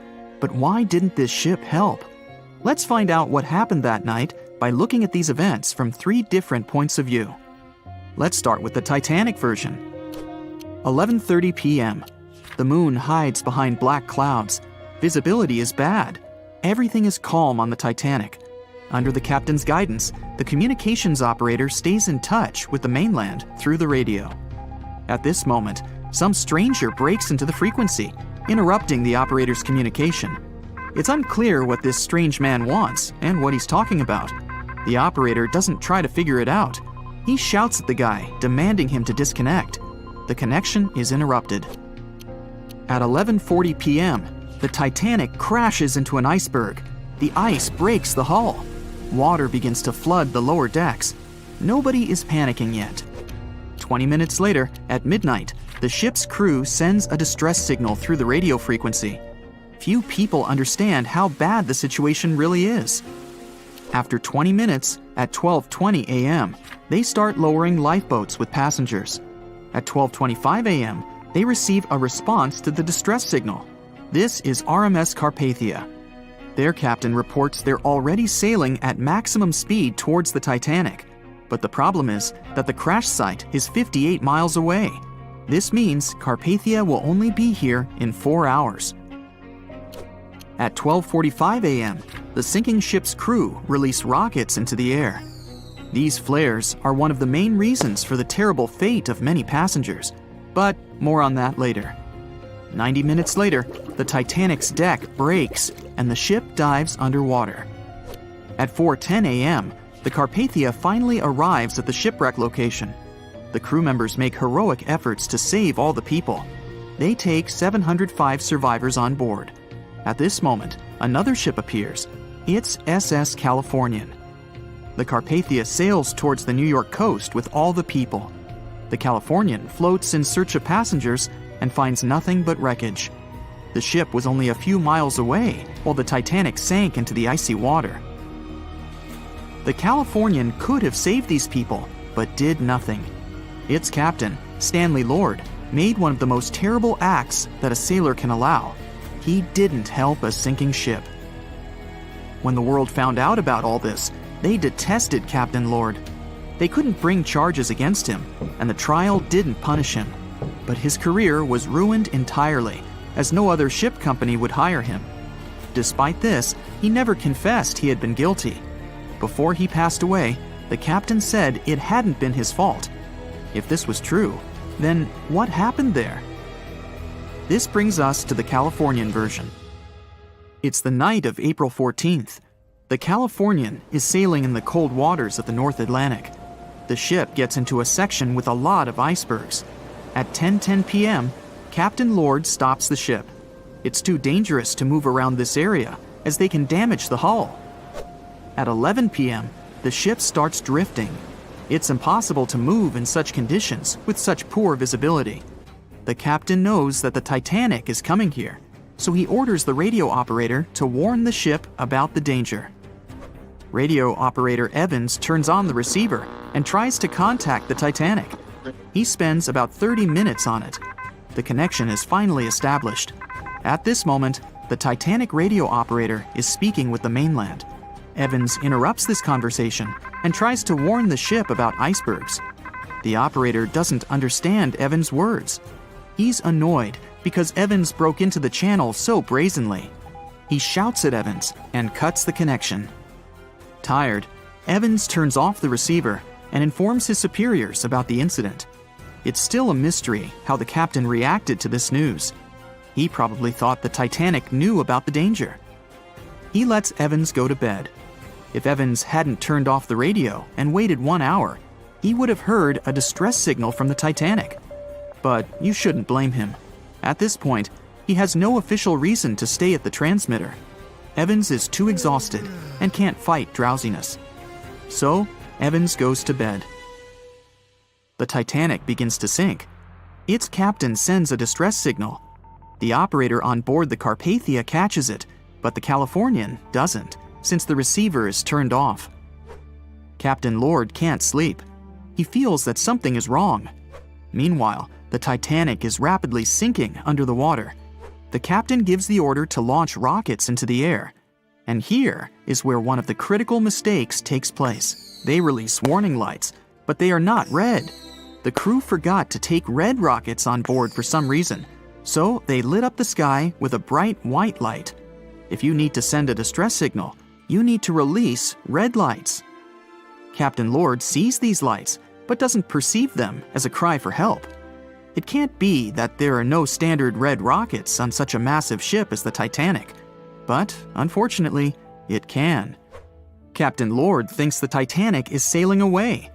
Perhaps there is some unknown reason behind those white lights, but he doesn't really know. So, Captain Lord has no idea that the Titanic is sinking. He still decides to contact the ship, but this time, not through radio communication. Captain Lord doesn't wake up the radio operator and sends a signal to the Titanic through a signal lamp. It's important to understand that many old-school captains didn't take radio communication seriously. They didn't understand the value of this technology. That's why Captain Lord doesn't wake up Evans. He sends light signals, but the Titanic doesn't respond. Many survivors later mentioned seeing the flashing lights of the Californian, but there was nothing they could have done. The ship's crew doesn't hear their cries for help. At 2:20 a.m., the Titanic completely goes underwater. A little more than 2 hours later, radio operator Evans wakes up and turns the transmitter on. He hears many rescuers talking about the sunken ship. Evans understands everything. He reports this to the captain. At that moment, the Californian immediately heads to the wreck site. They meet Carpathia there. With the survivors on board, it sails towards New York. The Californian stays sailing and looking for people. They find nothing but wreckage. The Californian returns to the mainland. The news about the ship that could have saved the Titanic is spreading all over the country. The trial begins. Captain Stanley Lord and the crew tell their version. They say their ship had been standing still. Many people don't believe them, and some of the surviving passengers claim to have seen the Californian sailing by. Still, the judge declares them innocent. 1962. Captain Stanley Lord is a very old man. He calls a notary to confess something. The captain makes his last remark about this case. He swears he's not guilty. But if it wasn't the Californian sailing past the Titanic at that moment, then what? The Samson theory could answer that question for us. The sealing ship Samson is sailing in the cold waters of the North Atlantic. The crew aren't sleeping. They carefully study the surroundings, but not because they're afraid of icebergs. They're scared of meeting with the U.S. Coast Guard. The Samson ship's crew catch seals, which is illegal. At 12:45 a.m., Samson's captain sees white signal rockets. The team is sure it's the Coast Guard. They turn off the lights and sail away. It's dark, so they don't notice the sinking Titanic. They return to the coast of Iceland and hear about the disaster. They realize they have abandoned the drowning passengers. The nephew of one of Samson's crew members reads about this story in his uncle's diary. The nephew asks for permission to publish these recordings. All the people realize that Captain Lord wasn't guilty, but unfortunately, he didn't live to see this moment. Actually, it's still unknown who is guilty in this story. 2 ships were nearby the Titanic. Their captains were adequate people. They would have helped save all the passengers. Their fault was that they couldn't understand what the Titanic wanted on that dark night. Someone forgot to put red flares in the box. This small but fatal detail was one of the leading causes of the tragedy. On April 10, 1912, the RMS Titanic set sail from England. But this wasn't the launch of a regular ship. The Titanic was the largest liner ever built at the time. It was 882 feet long. That's nearly the size of 3 soccer fields. And measured from the hull to the top of the smokestacks, the ship was an impressive 175 feet tall. That's the size of a 17-story building. Deemed unsinkable, it took 3,000 workers almost 3 years to build. But a mere 4 days into its very first voyage, at 11:40 p.m., the ship collided with an iceberg and was lost beneath the waves of the Atlantic Ocean. It took the liner only 2 hours and 40 minutes to sink. And of more than 2,200 passengers and crew members on board, only 706 survived. The wreck would remain lost for another 73 years, hiding its many secrets within the frigid Atlantic waters. And if it wasn't for a man whose whole life had been devoted to exploring the sea, the giant ship might have remained lost for a lot longer. That man was Robert Ballard. As a child, Ballard was obsessed with the ocean. This fascination started when he was just 12 years old. That's when he watched a film adaptation of Jules Verne's science fiction novel, 20,000 Leagues Under the Sea. It had everything to spark a young person's imagination, from adventure and strange creatures to a powerful underwater vehicle called the Nautilus. It could travel anywhere in the world you wanted to go. From that moment, life on dry land was no longer in Ballard's future. When he was 23, he was assigned to the Deep Submergence Group. There, he helped develop techniques to search the ocean floor. his biggest accomplishment was the creation of Alvin. It was a small, easy-to-maneuver submarine that could carry 3 people. It also featured an external mechanical arm designed to gather underwater samples while the crew remained safe and dry inside.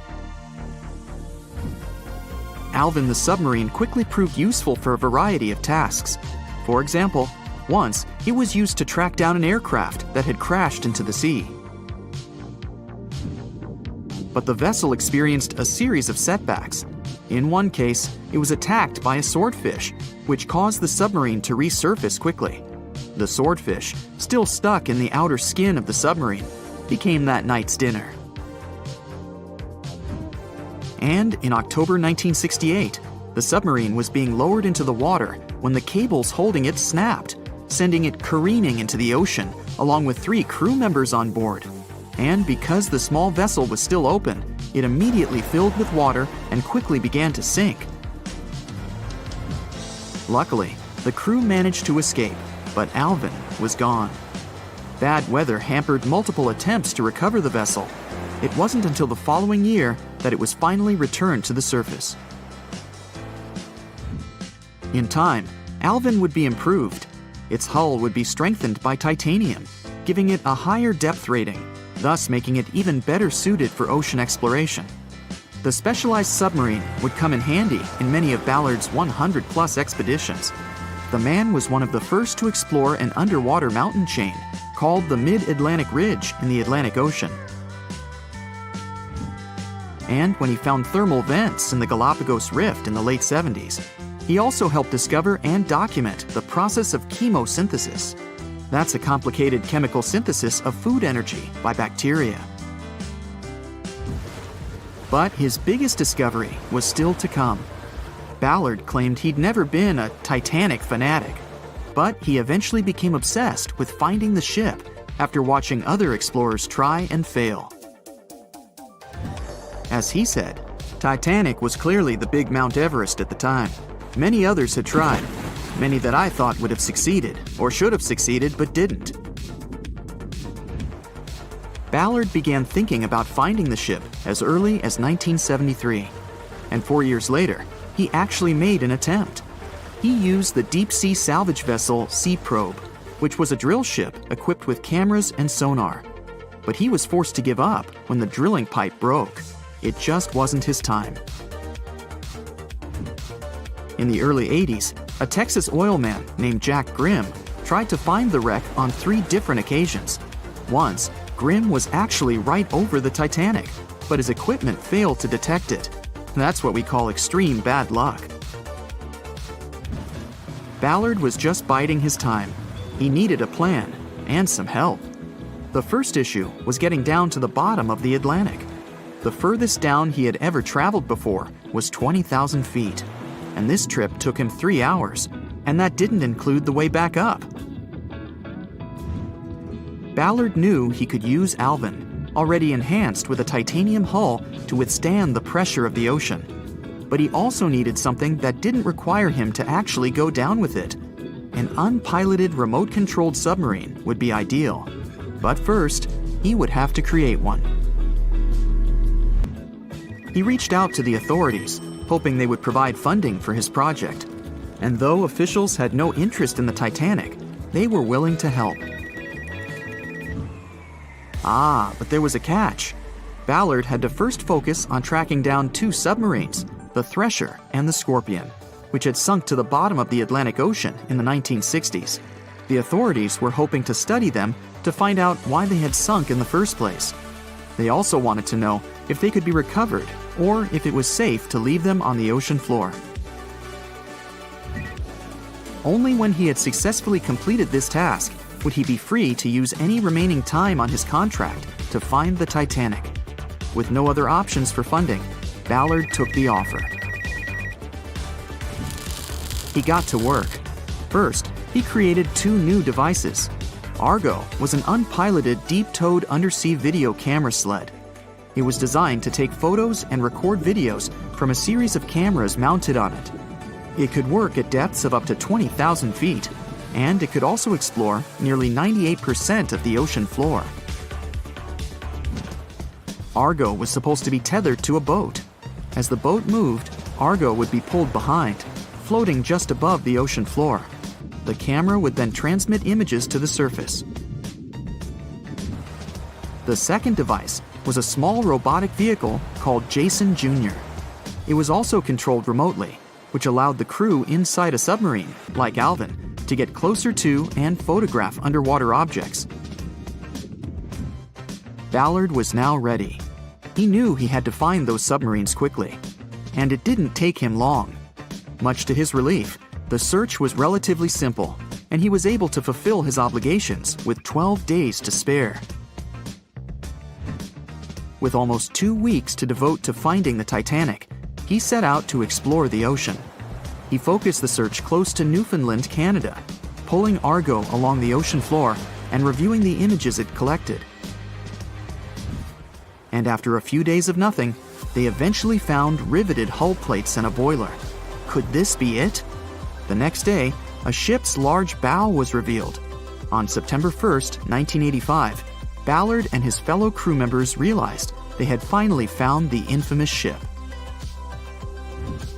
The discovery resulted in a mix of emotions.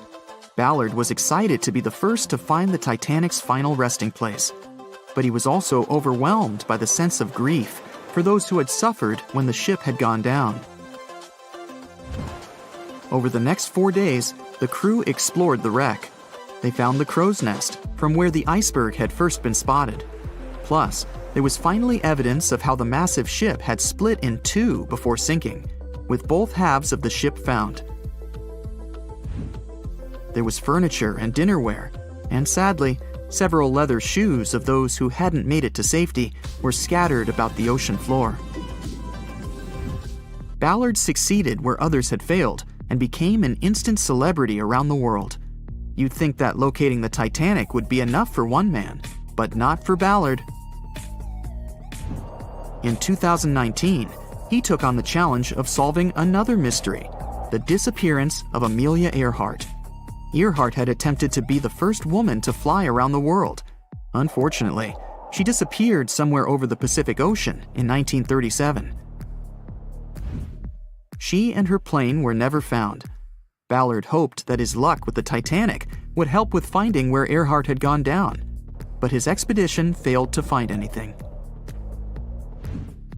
And though Robert Ballard has found more shipwrecks than anybody else, it's only the tip of the iceberg.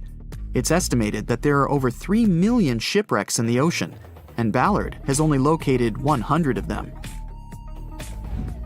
Now, in his late 70s, the man is hoping to encourage young people to continue his work of exploring the ocean and its many mysteries. In 1989, he started the Jason Learning Project to inspire grade school students to pursue science, technology, engineering, and math. He has his own research vessel called the EV Nautilus, after the name of the submarine in Jules Verne's novel, a fitting tribute to the story that inspired his career. The night was dark and scary. A few hundred people were sitting in lifeboats, not knowing what would happen next or what their lives would look like from that moment on. All they knew was the giant ship they had been sailing on just a couple of hours earlier disappeared in front of their eyes. They were alone, waiting for help. Is anyone even coming? They had no idea if the rest of the ships that were traveling relatively close to them had heard their call for help. There was nothing else to do but wait. The Titanic, an iceberg, and one night, April 14th, 1912. It's one of the most famous stories from modern history that everyone talks about, even now, more than 100 years later. The 16 lifeboats on board could only accommodate a little more than 50%, 1,178 people, of the total number of passengers that were on board. And many of them were still half empty. In one of them, there was a little 2-month-old girl, Milvina Dean, the youngest passenger on board the giant ship. Her parents had decided to leave England because they wanted to build a better life in the United States. Her father had some family in Kansas, and he hoped they could start their own business there. The Dean family didn't actually choose to be on board this giant legendary liner, but because of a coal strike, they got transferred there, so they boarded it at Southampton as third-class passengers. Milvina's father felt when their ship hit the iceberg on that cold and seemingly peaceful night. He immediately went up to investigate. When he saw that people were panicking and that the crew members were giving warnings on the actual danger of the situation, he rushed to their cabin to find his wife. He told her to dress the children and quickly go up on deck. The crew members gave the order to get the lifeboats ready and start transferring women and children there first. It was a chance for at least some family members to get to safety. Milvina, her mother, and her brother got in Lifeboat 10. They were among the first off the liner out of the 706 crew members and passengers who managed to escape the sinking ship. Later, the liner called Carpathia heard their call for help, came for the passengers, and took them to New York. Her father, unfortunately, stayed behind them and didn't manage to save himself. Milvina grew up in Ashurst, England, which wasn't far from where she set sail on the ship. She spent her life working as a secretary and an assistant in small businesses in Southampton. She never married. Milvina always used to say she never spoke about the whole Titanic thing because she remembered nothing about it, so she didn't want people to think she was just drawing attention to herself. But in 1985, a French-American team got together and located the wreck of the Titanic. It was around 370 miles east of Mistaken Point, Newfoundland, in water that was more than 2 miles deep. That's when they confirmed the ship split in two. For decades, people believed the ship sank in one piece. They thought the only significant damage was the damage the hull got from its contact with the iceberg. In reality, it broke in half, right between its third and fourth funnels. It happened shortly before the ship disappeared under the surface of the water, and the whole thing, starting from the moment when they hit the iceberg, lasted around 2 hours and 40 minutes. People didn't pay that much attention to the Titanic until this team of researchers found the wreck. In the last year of her life, she sold some of her family's possessions at auction to pay for her stay in a nursing home. The items she sold also included a suitcase filled with clothes that her family got when they arrived in the US, and compensation letters her mom got from the Titanic Relief Fund. The compensation letters outlined the financial aid that certain passengers received who had survived the loss of their loved ones. She lived until the age of 97 when she caught pneumonia. She was the youngest of the 705 people that survived the whole event. The Titanic was the world's largest ship. Since it was so big, some thought the vessel should have had 4 exhaust stacks. But Thomas Andrews, the man who designed the ship, believed that only 3 were necessary. So, the Titanic basically had one purely decorative stack. 2,200 people were on board when the ship sank. There were 908 crew members, and the maximum number of passengers on board, which was 3,500. As you probably saw in the movie, there were different classes of passengers. The estimated overall wealth of those in first class was about $500 million, and researchers estimated $6 million worth of things went down to the ocean bottom, together with the ship. In first class, this liner was a place of luxury. It had 4 restaurants, 2 libraries, 2 barber shops, reading rooms, and a photographic darkroom on board. There was also a heated swimming pool, but only first-class passengers could use it, at a price of 1 shilling a time. The ship also had Turkish baths and electric baths, and passengers could use each for 4 shillings at a time. The cost to build this massive giant was $7.5 million, but that was back in 1912.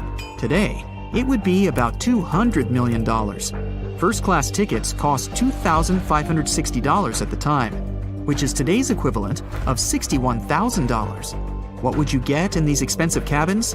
A sitting room, 2 bedrooms, 2 wardrobe rooms, and a bathroom. Would you pay that much for those luxuries? Teams of researchers still haven't explored many areas on the Titanic. It's still very, very hard to access them with underwater vehicles. There was a lifeboat drill scheduled for the same day the Titanic sank, but it was called off for some reason. The crew had done just 1 lifeboat drill, and that was when the ship was still docked. But even if the crew members had been properly trained and each lifeboat had been filled, the capacity was still not enough to save each and every passenger. The Titanic was the biggest movable object in the world at that time. On May 31st, 1911, its immense hull made its way down the slipways and ended up in the River Lagan in Belfast. Over 100,000 people were there to see the launch, which took just a little more than a minute and went off without a hitch. The people who were in charge of the ship immediately towed the hull to a mammoth fitting-out dock. Thousands of workers spent most of the next year there working hard, building the decks and constructing all those luxury interiors that gave the Titanic its specific look. They were also installing the 29 giant boilers that would power the ship's 2 main steam engines. All that to get the title Unsinkable. The ship had more than just one fatal flaw. You may have heard of one of its design flaws. The airtight bulkheads weren't completely sealed on top. This allowed water to flow from one compartment to another, which eventually sank the liner. And Titanic had more flaws. High sulfur content, cold temperatures, and high speeds largely affected the steel of the vessel's hull and the iron of its rivets. The steel here shattered, while the rivets popped out relatively easily. This was the reason the Titanic sunk 24 times faster than we'd expect. There are many theories about what really led to the sinking of such a giant. And one says a full moon from a couple of months before could be one of the reasons. It may have created very strong tides that sent a flotilla of icebergs southward. This was right in time for the Titanic's maiden voyage. Research says an optical illusion prevented the ship from getting help. One famous British historian, Tim Moulton, thought the atmosphere on the night of the sinking created specific conditions that made it very hard for the crew members to spot icebergs. They partially caused something called superrefraction. The extraordinary bending of light causes miraging, and several ships in the area recorded it. Not only did this prevent the crew from seeing the troublesome iceberg in time, but it also stopped one of the ships that could have offered help from identifying the call for help and communicating with the Titanic crew. Also, some say the ship was traveling too fast. From the start, they blamed the skipper for sailing such a big liner at such a high speed, 22 knots, through the cold and unpredictable waters of the North Atlantic, which was full of hidden icebergs. April 1912 marked one of the most terrible tragedies in the history of the world. The most unsinkable vessel, the pinnacle of engineering at that time, the huge Titanic, sank. On that dark, moonless night, the ship had many chances to save its passengers. There was another ship just a few miles away that could have saved the Titanic, but it didn't. It wasn't a phantom ship, and it's not some legend or a theory. This is a documented reality. There are records and witnesses' statements confirming this, but why didn't this ship help? Let's find out what happened that night by looking at these events from 3 different points of view. Let's start with the Titanic version. 11:30 p.m. The moon hides behind black clouds. Visibility is bad. Everything is calm on the Titanic. Under the captain's guidance, the communications operator stays in touch with the mainland through the radio. At this moment, some stranger breaks into the frequency, interrupting the operator's communication. It's unclear what this strange man wants and what he's talking about. The operator doesn't try to figure it out. He shouts at the guy, demanding him to disconnect. The connection is interrupted. At 11:40 p.m., the Titanic crashes into an iceberg. The ice breaks the hull. Water begins to flood the lower decks. Nobody is panicking yet. 20 minutes later, at midnight, the ship's crew sends a distress signal through the radio frequency. Few people understand how bad the situation really is. After 20 minutes, at 12:20 a.m., they start lowering lifeboats with passengers. At 12:25 a.m., they receive a response to the distress signal. This is RMS Carpathia. Their captain reports they're already sailing at maximum speed towards the Titanic. But the problem is that the crash site is 58 miles away. This means Carpathia will only be here in 4 hours. At 12:45 a.m., the sinking ship's crew release rockets into the air. These flares are one of the main reasons for the terrible fate of many passengers, but more on that later. 90 minutes later, the Titanic's deck breaks and the ship dives underwater. At 4:10 a.m., the Carpathia finally arrives at the shipwreck location. The crew members make heroic efforts to save all the people. They take 705 survivors on board. At this moment, another ship appears. It's SS Californian. The Carpathia sails towards the New York coast with all the people. The Californian floats in search of passengers and finds nothing but wreckage. The ship was only a few miles away while the Titanic sank into the icy water. The Californian could have saved these people, but did nothing. Its captain, Stanley Lord, made one of the most terrible acts that a sailor can allow. He didn't help a sinking ship. When the world found out about all this, they detested Captain Lord. They couldn't bring charges against him, and the trial didn't punish him. But his career was ruined entirely, as no other ship company would hire him. Despite this, he never confessed he had been guilty. Before he passed away, the captain said it hadn't been his fault. If this was true, then what happened there? This brings us to the Californian version. It's the night of April 14th. The Californian is sailing in the cold waters of the North Atlantic. The ship gets into a section with a lot of icebergs. At 10:10 p.m., Captain Lord stops the ship. It's too dangerous to move around this area, as they can damage the hull. At 11 p.m., the ship starts drifting. It's impossible to move in such conditions with such poor visibility. The captain knows that the Titanic is coming here, so he orders the radio operator to warn the ship about the danger. Radio operator Evans turns on the receiver and tries to contact the Titanic. He spends about 30 minutes on it. The connection is finally established. At this moment, the Titanic radio operator is speaking with the mainland. Evans interrupts this conversation and tries to warn the ship about icebergs. The operator doesn't understand Evans' words. He's annoyed because Evans broke into the channel so brazenly. He shouts at Evans and cuts the connection. Tired, Evans turns off the receiver and informs his superiors about the incident. It's still a mystery how the captain reacted to this news. He probably thought the Titanic knew about the danger. He lets Evans go to bed. If Evans hadn't turned off the radio and waited 1 hour, he would have heard a distress signal from the Titanic. But you shouldn't blame him. At this point, he has no official reason to stay at the transmitter. Evans is too exhausted and can't fight drowsiness. So, Evans goes to bed. The Titanic begins to sink. Its captain sends a distress signal. The operator on board the Carpathia catches it, but the Californian doesn't, since the receiver is turned off. Captain Lord can't sleep. He feels that something is wrong. Meanwhile, the Titanic is rapidly sinking under the water. The captain gives the order to launch rockets into the air. And here is where one of the critical mistakes takes place. They release warning lights, but they are not red. The crew forgot to take red rockets on board for some reason, so they lit up the sky with a bright white light. If you need to send a distress signal, you need to release red lights. Captain Lord sees these lights, but doesn't perceive them as a cry for help. It can't be that there are no standard red rockets on such a massive ship as the Titanic. But, unfortunately, it can.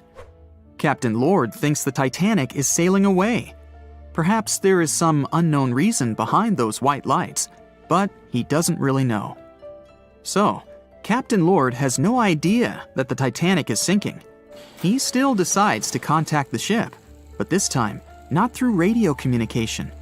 Captain Lord doesn't wake up the radio operator and sends a signal to the Titanic through a signal lamp. It's important to understand that many old-school captains didn't take radio communication seriously. They didn't understand the value of this technology. That's why Captain Lord doesn't wake up Evans. He sends light signals, but the Titanic doesn't respond. Many survivors later mentioned seeing the flashing lights of the Californian, but there was nothing they could have done. The ship's crew doesn't hear their cries for help. At 2:20 a.m., the Titanic completely goes underwater. A little more than 2 hours later, radio operator Evans wakes up and turns the transmitter on. He hears many rescuers talking about the sunken ship. Evans understands everything. He reports this to the captain. At that moment, The Californian immediately heads to the wreck site. They meet Carpathia there. With the survivors on board, it sails towards New York. The Californian stays sailing and looking for people. They find nothing but wreckage. The Californian returns to the mainland. The news about the ship that could have saved the Titanic is spreading all over the country. The trial begins. Captain Stanley Lord and the crew tell their version. They say their ship had been standing still. Many people don't believe them, and some of the surviving passengers claim to have seen the Californian sailing by. Still, the judge declares them innocent. 1962. Captain Stanley Lord is a very old man. He calls a notary to confess something. The captain makes his last remark about this case. He swears he's not guilty. But if it wasn't the Californian sailing past the Titanic at that moment, then what? The Samson theory could answer that question for us. The sealing ship Samson is sailing in the cold waters of the North Atlantic. The crew aren't sleeping. They carefully study the surroundings, but not because they're afraid of icebergs. They're scared of meeting with the U.S. Coast Guard. The Samson ship's crew catch seals, which is illegal. At 12:45 a.m., Samson's captain sees white signal rockets. The team is sure it's the Coast Guard. They turn off the lights and sail away. It's dark, so they don't notice the sinking Titanic. They return to the coast of Iceland and hear about the disaster. They realize they have abandoned the drowning passengers. The nephew of one of Samson's crew members reads about this story in his uncle's diary. The nephew asks for permission to publish these recordings. All the people realize that Captain Lord wasn't guilty, but unfortunately, he didn't live to see this moment. Actually, it's still unknown who is guilty in this story. 2 ships were nearby the Titanic. Their captains were adequate people. They would have helped save all the passengers. Their fault was that they couldn't understand what the Titanic wanted on that dark night. Someone forgot to put red flares in the box. This small but fatal detail was one of the leading causes of the tragedy. So in 2017, over 25 million people boarded cruise ships all over the world. Now, if you're keeping count, that's more than the total population of Greece. It's become America's favorite choice when it comes to going on vacation. It's easy to see why hopping aboard a cruise ship becomes more popular each year. Heading out on a cruise is also coming back in style with newer generations. 2/3 of Gen Y and millennials say that cruising is their new preferred type of vacation. How's that? Well, let's see. It's easy to plan in advance. On board, you can find activities for all family members, and you get a chance to visit several different destinations in one trip. An added bonus of booking a cruise? You can sample various places for a future time off. The entertainment on board is often top-notch, providing passengers with an added taste of luxury. And the amenities and accommodations are generally very reliable. Not to mention that it gives tourists that feeling of actually getting away from everything that people strive for while out of the office. Royal Caribbean International is one of the largest cruise lines in the world, with just over 19% of the cruise market as of 2018. Its current fleet is divided into many different classes of ships, including the Voyager class, Radiance, and Quantum. The latest addition to the Royal Caribbean International's impressive fleet was built in 2018. Wonder of the Seas is now the largest cruise ship in the world. Since this spectacular liner has just had her maiden voyage in March 2022, let's look at some of the incredible perks it has to offer its passengers. For starters, the boat is so big that it had to be split into neighborhoods. Well, it figures since Wonder of the Seas can accommodate almost 7,000 passengers.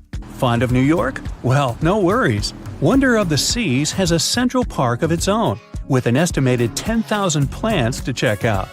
The ship's central park is a feature of all Oasis-class ships, being one of the so-called neighborhoods. Let's look at some other areas, shall we? Like this boardwalk, a place that includes an arcade, a candy store, and a sports bar. It's best suited for long walks. There's a pool and sports zone on Wonder of the Sea. These areas feature the ship's numerous pools and hot tubs. There are many activities to check out on the sports court. Then there's the Royal Promenade, or Promenade if you prefer. That's the main road on Wonder of the Seas, with bars, lounges, and places to grab a cup of coffee, or a luxurious latte. The entertainment neighborhood is the focal point for leisure activities on the ship. Here, guests can find a comedy club, an ice skating rink, and even a theater. The spa and fitness area is a tranquil zone with a huge array of treatments available. The fitness center is free of charge, by the way, so there's no excuse for guests to skip a leg day. An extra eighth zone was added to Wonder of the Seas. It's called the Suite Neighborhood. This is an exclusive area designed for guests staying in the suites. Oh, now I get it. It's located at the top of the ship. Guests here have designated staff members called Royal Genies. Yeah, if you rub a lamp in your suite, they appear. Nah, not really. The genies are similar to butlers. They can cater to just a few cabins. Of course, the cruise line wants to divert other guests from asking these crew members various questions and taking their time. That's why the genies don't wear name tags in public areas. As for its itinerary, Wonder of the Seas was initially supposed to be homeported in China, but Royal Caribbean decided to move the liner to the United States. In March 2022, the ship started its journey with 7-night Eastern and Western Caribbean itineraries. In May 2022, Wonder of the Seas is scheduled for a trip to Europe, with Western Mediterranean cruises from Barcelona and Rome planned for its guests. Passengers will also be able to visit Palma de Mallorca, Spain, and Capri, Italy. When the summer season is over, Wonder of the Seas is scheduled to return to Florida to offer year-round sailing starting November 2022. And by the way, there is no truth to the rumor that a special cruise only for highly allergic and hay fever sufferers will be called the Wonder of the Sneeze. Nope, not at all. Now, it's hard to imagine a ship so massive that can accommodate so many amenities on board. For example, the Titanic was the largest ship of its time, measuring 882 feet in length. And Wonder of the Seas is not only 1,188 feet long, it's also 36% taller and 34% wider. Speaking of lifeboats, which I am about to, Titanic had a mere 20 lifeboats on board, which was tragically not enough to fit all the passengers after the ship hit the iceberg. But Wonder of the Seas has an even smaller number of lifeboats, 18 to be precise. Sounds weird and dangerous? Well, not really, given that each of these lifeboats can accommodate up to 370 people. It means that all the passengers and crew members, an estimated 8,000 people if fully booked, are going to be safe in case of an emergency. If we could somehow have a race between the two ships, well, Titanic was in fact the faster ship out of the two, beating Wonder of the Seas by 1 knot per hour. Cruise ship passengers today are more interested in the experience rather than the speed of the boat itself. That's why how fast a ship can travel is not an extremely important aspect nowadays. In terms of costs, Titanic cost around $7.5 million at the time of its construction. It's the equivalent of about $200 million today. How about Wonder of the Seas? Well, it cost a staggering $1.35 billion to build, making it 6 times more expensive than the Titanic. How about we compare ticket prices? Well, in this case, the least expensive ticket on Titanic was £7. It's about $1,000 today. The cheapest ticket on Wonder of the Seas is currently $423, but prices may vary depending on the location, season, itinerary, and how much you tip your Royal Genie. And I know you were going to ask, how about icebergs? Well, Titanic steamed in the frigid North Atlantic, where you had to be on the lookout for those. Wonder of the Seas will be cruising the balmy Caribbean, where the worst thing you can hit on is 17 and blackjack. Oops, busted.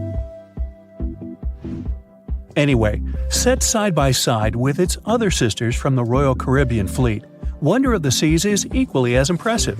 The company's earliest ships could host about 2,500 people. This included passengers and the staff.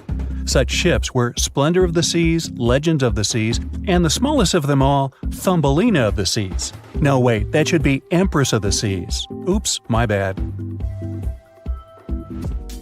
The largest ships in the company's fleet can now house about 9,000 people altogether. That's almost 3 times the size and capacity of the earlier liners. Wonder of the Seas is one of them, as well as Harmony of the Seas and Symphony of the Seas. Are you seeing a pattern here? Yep, if you ever encounter a ship with "of the Seas" in its name, it's safe to assume it belongs to Royal Caribbean. But if it's a can of tuna, it might actually be Chicken of the Sea. Hey, I like tuna. Now, choosing between cruise ships based on their size is like wondering if you should visit your local museum or the Louvre in Paris. It all depends on your preferences. Some families prefer small settings. Others are fan of large spaces that can provide everything they need. Historically, it's equally as exciting how far we've come in terms of maritime transportation. The SS Royal William, for example, was the first boat to ever make a transatlantic voyage almost entirely steam-powered in 1833. And it was a mere 160 feet long and could house roughly 155 passengers. And if the seas were calm, then they were housed less roughly. Similarly, the first modern megaship in the world was the MS Sovereign of the Seas. Launched in 1987, it was only 888 feet long and could carry a little under 3,000 passengers. Size and capacity are not the single improvements added to newer cruise ships out there. Recent technological developments in artificial intelligence and facial recognition have allowed cruise operators to ensure faster, smoother boarding for passengers. If, in the past, it took from 60 to 90 minutes for all passengers to board a ship, nowadays, cruise ship operators manage to get people comfortably settled in less than 15 minutes. Now, I'm sure you're already eager to book a ticket, but let's look into some of the more interesting activities you can try on board Wonder of the Seas. This way, you'll know what you're getting yourself into. All Royal Caribbean ships have loads of artworks available for their guests to enjoy. But Wonder of the Seas goes above and beyond, even featuring statues of astronauts in key locations around the ship. You'll find the first astronaut looking through the glass at the promenade, while a second one is busy rock climbing at the boardwalk. The third and last astronaut is more of a movie fan. This statue can be found near the movie screen sitting area.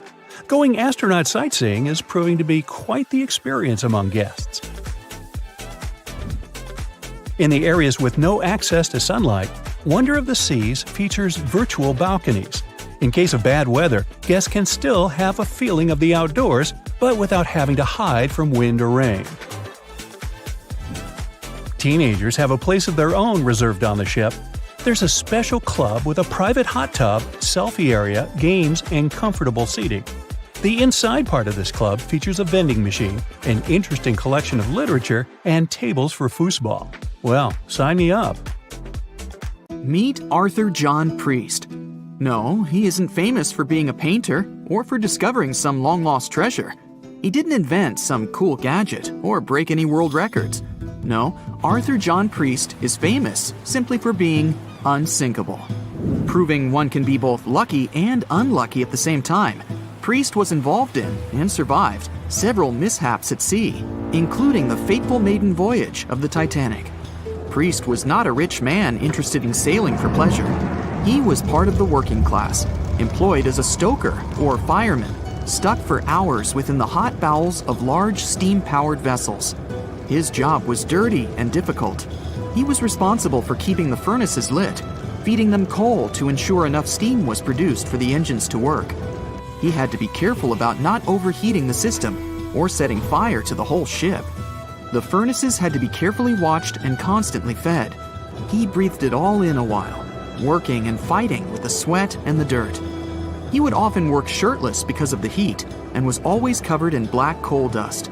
And when he finally had a break, his shared living quarters were nearby in the same part of the ship. He must have been good at his job, though, because he had no trouble finding work. But wherever he went, bad luck seemed to follow. The first incident was a mild one. As a young man, Priest worked on the RMS Asturias.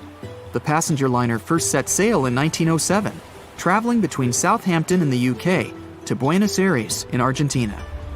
At some point during its maiden voyage, the ship suffered a small collision. The damage was bad enough that the ship returned for repairs. Thankfully, there were no reports of any serious injuries. Priest, unfazed, simply went to work on another ship, but his bad luck lingered on the Asturias.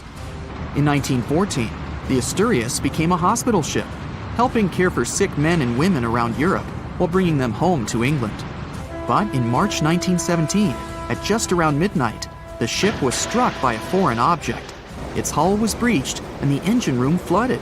The captain ordered everyone to abandon the ship, sending crew, patients, and health staff scrambling for the lifeboats.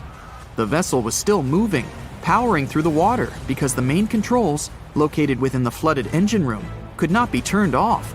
The captain refused to leave the ship while people were still trying to escape. He was able to aim the Asturias towards Bolt Head, where it finally hit land and couldn't sink. The remaining lifeboats were lowered and the final survivors made it to safety.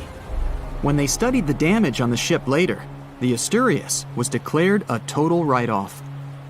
It might be hard to pin this particular disaster on Priest. After all, he wasn't even on the ship at the time. But it seemed that many of the ships on which he served were destined for trouble. His bad luck followed him to his next job on the RMS Olympic, a massive ocean liner. The Olympic was big. In fact, it had been designed and built as part of the fleet that included the Titanic. But with size came sacrifice. The Olympic was great at moving in one direction, but very difficult to handle when it needed to turn. It was September 1911. The Olympic was trying to alter its course. The Hawk, a smaller ship sailing nearby, didn't give the larger vessel enough room to maneuver, and the two slammed into each other. Because the Hawk was engineered to deal with potential confrontations when out at sea, its reinforced bow tore through the Olympic. Two large gashes appeared on the ocean liner's side. The propeller shaft was badly twisted, and worse, the ship began to take on water. Somehow, the Olympic made it to shore without sinking, and nobody was seriously hurt.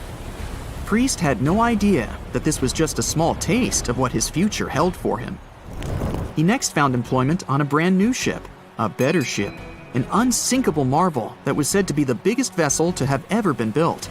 Yes, he was going to work on the Titanic. And what a job! It took 29 boilers, requiring 850 tons of coal a day to produce enough steam to power the Titanic. Priest was just one of 150 stokers toiling away in the ship's underbelly, keeping those fires burning day and night. He made around $30 a month. But on April 14, 1912, he would find himself flung from a world of extreme heat to one of blistering cold. At approximately 11:35 p.m., the crew spotted an iceberg. The Titanic tried to avoid it, but the alarm had been sounded too late. 5 minutes later, the two collided. The iceberg tore through the hull, and the once watertight compartments inside were badly ruptured. As the cold Atlantic water flooded in, the ship began to sink. Distress signals were sent, but the closest ship, the Carpathia, was over 3 hours away. In the dark of night and stuck in the middle of nowhere, the crew and passengers panicked. Those who could scrambled for the lifeboats. Others jumped into the icy waters. In total, only 706 survived that terrible night. Priest, at the time of the collision, was down in the ship's lower quarters. He was on break, relaxing from a hard day of work. And as the ship went down, so did his chances of survival. He and his fellow workers were in the most dangerous position on the ship. They had to make their way through a maze of corridors and gangways, some of which were flooded, in a mad dash to the deck. And then they faced the frigid water, jumping in and desperately swimming to safety. The ocean was so cold that Priest even suffered frostbite before finding his way onto a lifeboat. He was one of only 44 stokers to survive that night. After an experience like that, most of us would never set foot on a boat again. But Priest had to work. His next job also ended in disaster. He was offered employment on the HMS Alcantara. It went down in 1916, and Priest was again one of the few to make it to safety. He was badly wounded in the process. But he kept pressing his luck, and his next job as a stoker may have felt eerily familiar. He would be working on a ship built by the same people behind both the Olympic and the Titanic. And this ship, named the Britannic, was the biggest of the three. It was also believed to be a superior vessel, fitted with new safety features after the Titanic sank. For example, it had 48 open lifeboats, 46 of which were the largest ever used on a ship before. 2 of these were even motorized and equipped with special communication devices. The good news? The Britannic survived its first trip without incident. It was already doing better than the Titanic ever did. However, on November 21st, 1916, the Britannic was shaken by a loud explosion while traveling through the key channel in the Aegean Sea.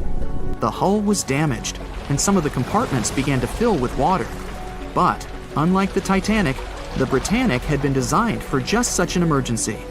It had been fitted with 5 watertight bulkheads. Intact, these would help keep the ship safe and floating for a much longer period of time. But there was one issue. Portholes along the lower decks had foolishly been left open. As the ship tilted, the portholes let in water, which flooded the Britannic and hastened its descent into the sea. This effectively made those watertight bulkheads useless. The ship was going down fast, much faster, in fact, than the Titanic had sunk. 35 of the lifeboats were successfully launched, saving most on board. Of the 1,066 passengers and crew, 1,036 survived. Priest, his luck intact, was one of them. And yet, he still wasn't done with a life at sea. He accepted a position as a stoker on the Donegal. It was a smaller passenger ferry that had been converted for use as a hospital boat. In April 1917, it was struck by a foreign object while fleeing an unsafe situation, and though he suffered from a head injury, Priest was again one of the survivors. It took experiencing 2 collisions and 4 sinkings before Priest was finally ready to retire. In fact, he reportedly said he only gave it up because no one wanted to sail with him. Can you blame them? He would live out the rest of his life on dry land in Southampton, England, with his wife Annie and their 3 sons. But Arthur John Priest would always be remembered as the unsinkable stoker. It was September 12, 1990. In those times, way before instant messaging and Zoom calls, a little girl was looking for pen pals. Zoe was aboard a ship from England to Belgium on vacation with her parents. She was only 10 years old at the time, but was a very clever schoolgirl. She took a piece of paper and started putting some words together. She introduced herself, then wrote about how she liked ballet and playing the flute and the piano. Of course, she couldn't help but mention her 2 adored pets, a little hamster she called Sparkle and her fish Speckle. She also put down the address at which she could be reached in case someone was interested in writing back to her. But alas, she was at sea. Who could she send this message to? An interesting idea came to her mind. She carefully placed her letter in a plastic bottle, tightly closed the lid to protect it from the water, and threw it into the sea. The little girl's excitement faded away over the years as she didn't receive a response. Maybe the bottle got stuck somewhere. Maybe it was swallowed by some big, scary sea creature. Or maybe the water actually poked through the plastic cap and destroyed her message. Many years later, on Christmas, a letter for Zoe was received at her parents' house under her maiden name. The postage signaled that the message was from Europe. It was from a Dutch couple, Piet and Jacqueline Leteau, who had found her delicate bottle and were very considerate to write back. They pointed out that they had found the letter among the debris thrown at the shore by the sea.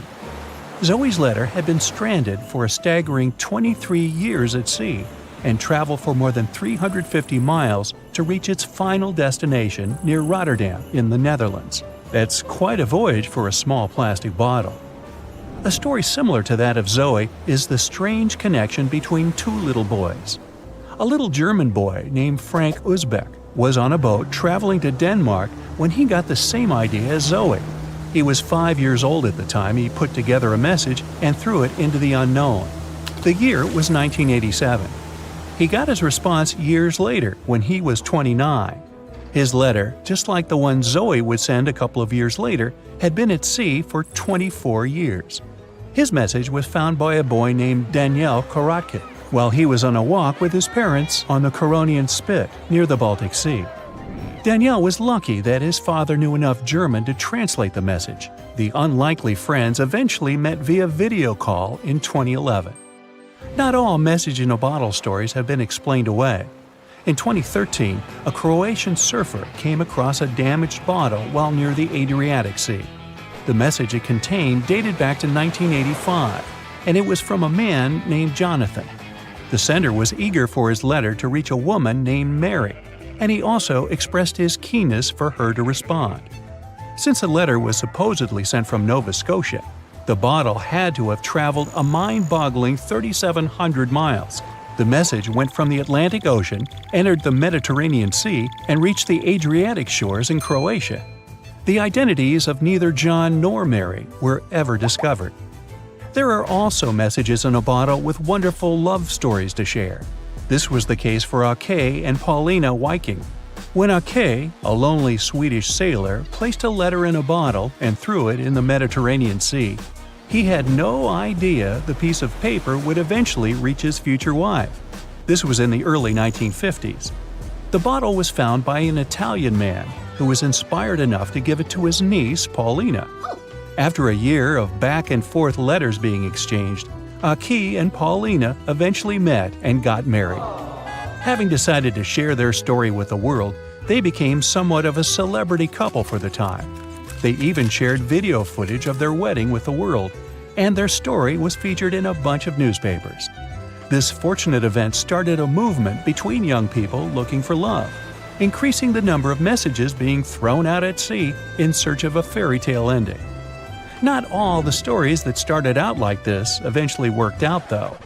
In 1945, an American named Frank Hayostak placed a similar message to that of Ake's in a bottle and threw it in the waters.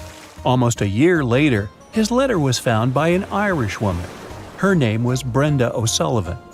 Their years of correspondence soon caught the attention of the media at the time, but their friendship never flourished because of the added pressure. They eventually met in person when Frank traveled to Ireland, but he didn't stay for long, and they eventually got out of touch with each other. After Titanic met its strange ending, many bottles containing secret messages started to surface. Almost all of them proved to be counterfeited, apart from one letter. Years after Titanic had sunk in the icy Atlantic waters, a bottle was found on the Irish shores. It was supposedly from a man named Jeremiah Burke, and to this day, it is considered to be the only genuine message in a bottle originating from Titanic. The piece of paper simply stated the sender's name and the location, the Titanic, accompanied by the word goodbye.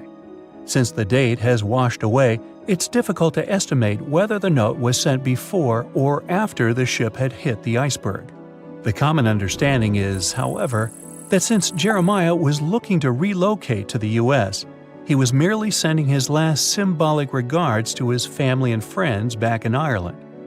This simple way of meeting and sometimes corresponding with people has turned into a hobby for a man from a Canadian province named Prince Edward Island, located east of the U.S. state of Maine. This man, Harold Hackett, claims to have sent over 4,000 bottles into the Atlantic Ocean since 1996. He also claims to have received many responses from all over the world, including letters from people in Europe, like France and Germany, but also from the Bahamas or even Africa. This unlikely pastime earns him about 150 Christmas cards from his pen pals each year. To this day, he refuses to add his phone number to any of his letters. This way, he ensures that if people ever want to contact him, the only means of doing so is via a written letter. He's also studied the best times to send the messages in the water based on the direction of the winds and the currents. Now, some bottles spend a whole lifetime at sea after being cast away by their sender. It was the case for a British man that wrote a message and placed it into a bottle before throwing it in the English Channel in 1914. His name was Thomas Hughes, and he wanted to direct the message to his wife, but was polite enough to write a letter to whoever got their hands on the bottle first, asking them to redirect the piece of paper accordingly. The bottle didn't reach his wife, since it was found 85 years later on the Essex coast. The man that stumbled upon the bottle was kind enough to reach out to the family and place the message in possession of Thomas's daughter. And 85 years isn't the longest time for a small bottle to be cruising the waves. A scientist named Hunter Brown was studying currents in the North Sea when this idea came to his mind. He placed the same message in almost 2,000 bottles and requested the unlikely recipient that they write back with the location of their discovery. He thought this method would help him better understand the layout of the North Sea currents. A bottle was found about 11 miles from its original departing location after 97 years. To this day, more than 300 of the original bottles relating to Hunter Brown's project eventually made it to the shore. Not all of the messages that were found in bottles got replied to via physical letters. Oliver van de Walle threw a bottle containing a letter on the English coast while he was on vacation with his family. He was 14 at the time. 33 years later, a woman reached out on Facebook claiming she had gotten his message and tracked him down through his social media profile. At first, he hardly remembered having placed the letter in the bottle, but he eventually recounted the events, even the fact that he sealed the bottle with candle wax to make sure it was leak-proof. And then there's Christina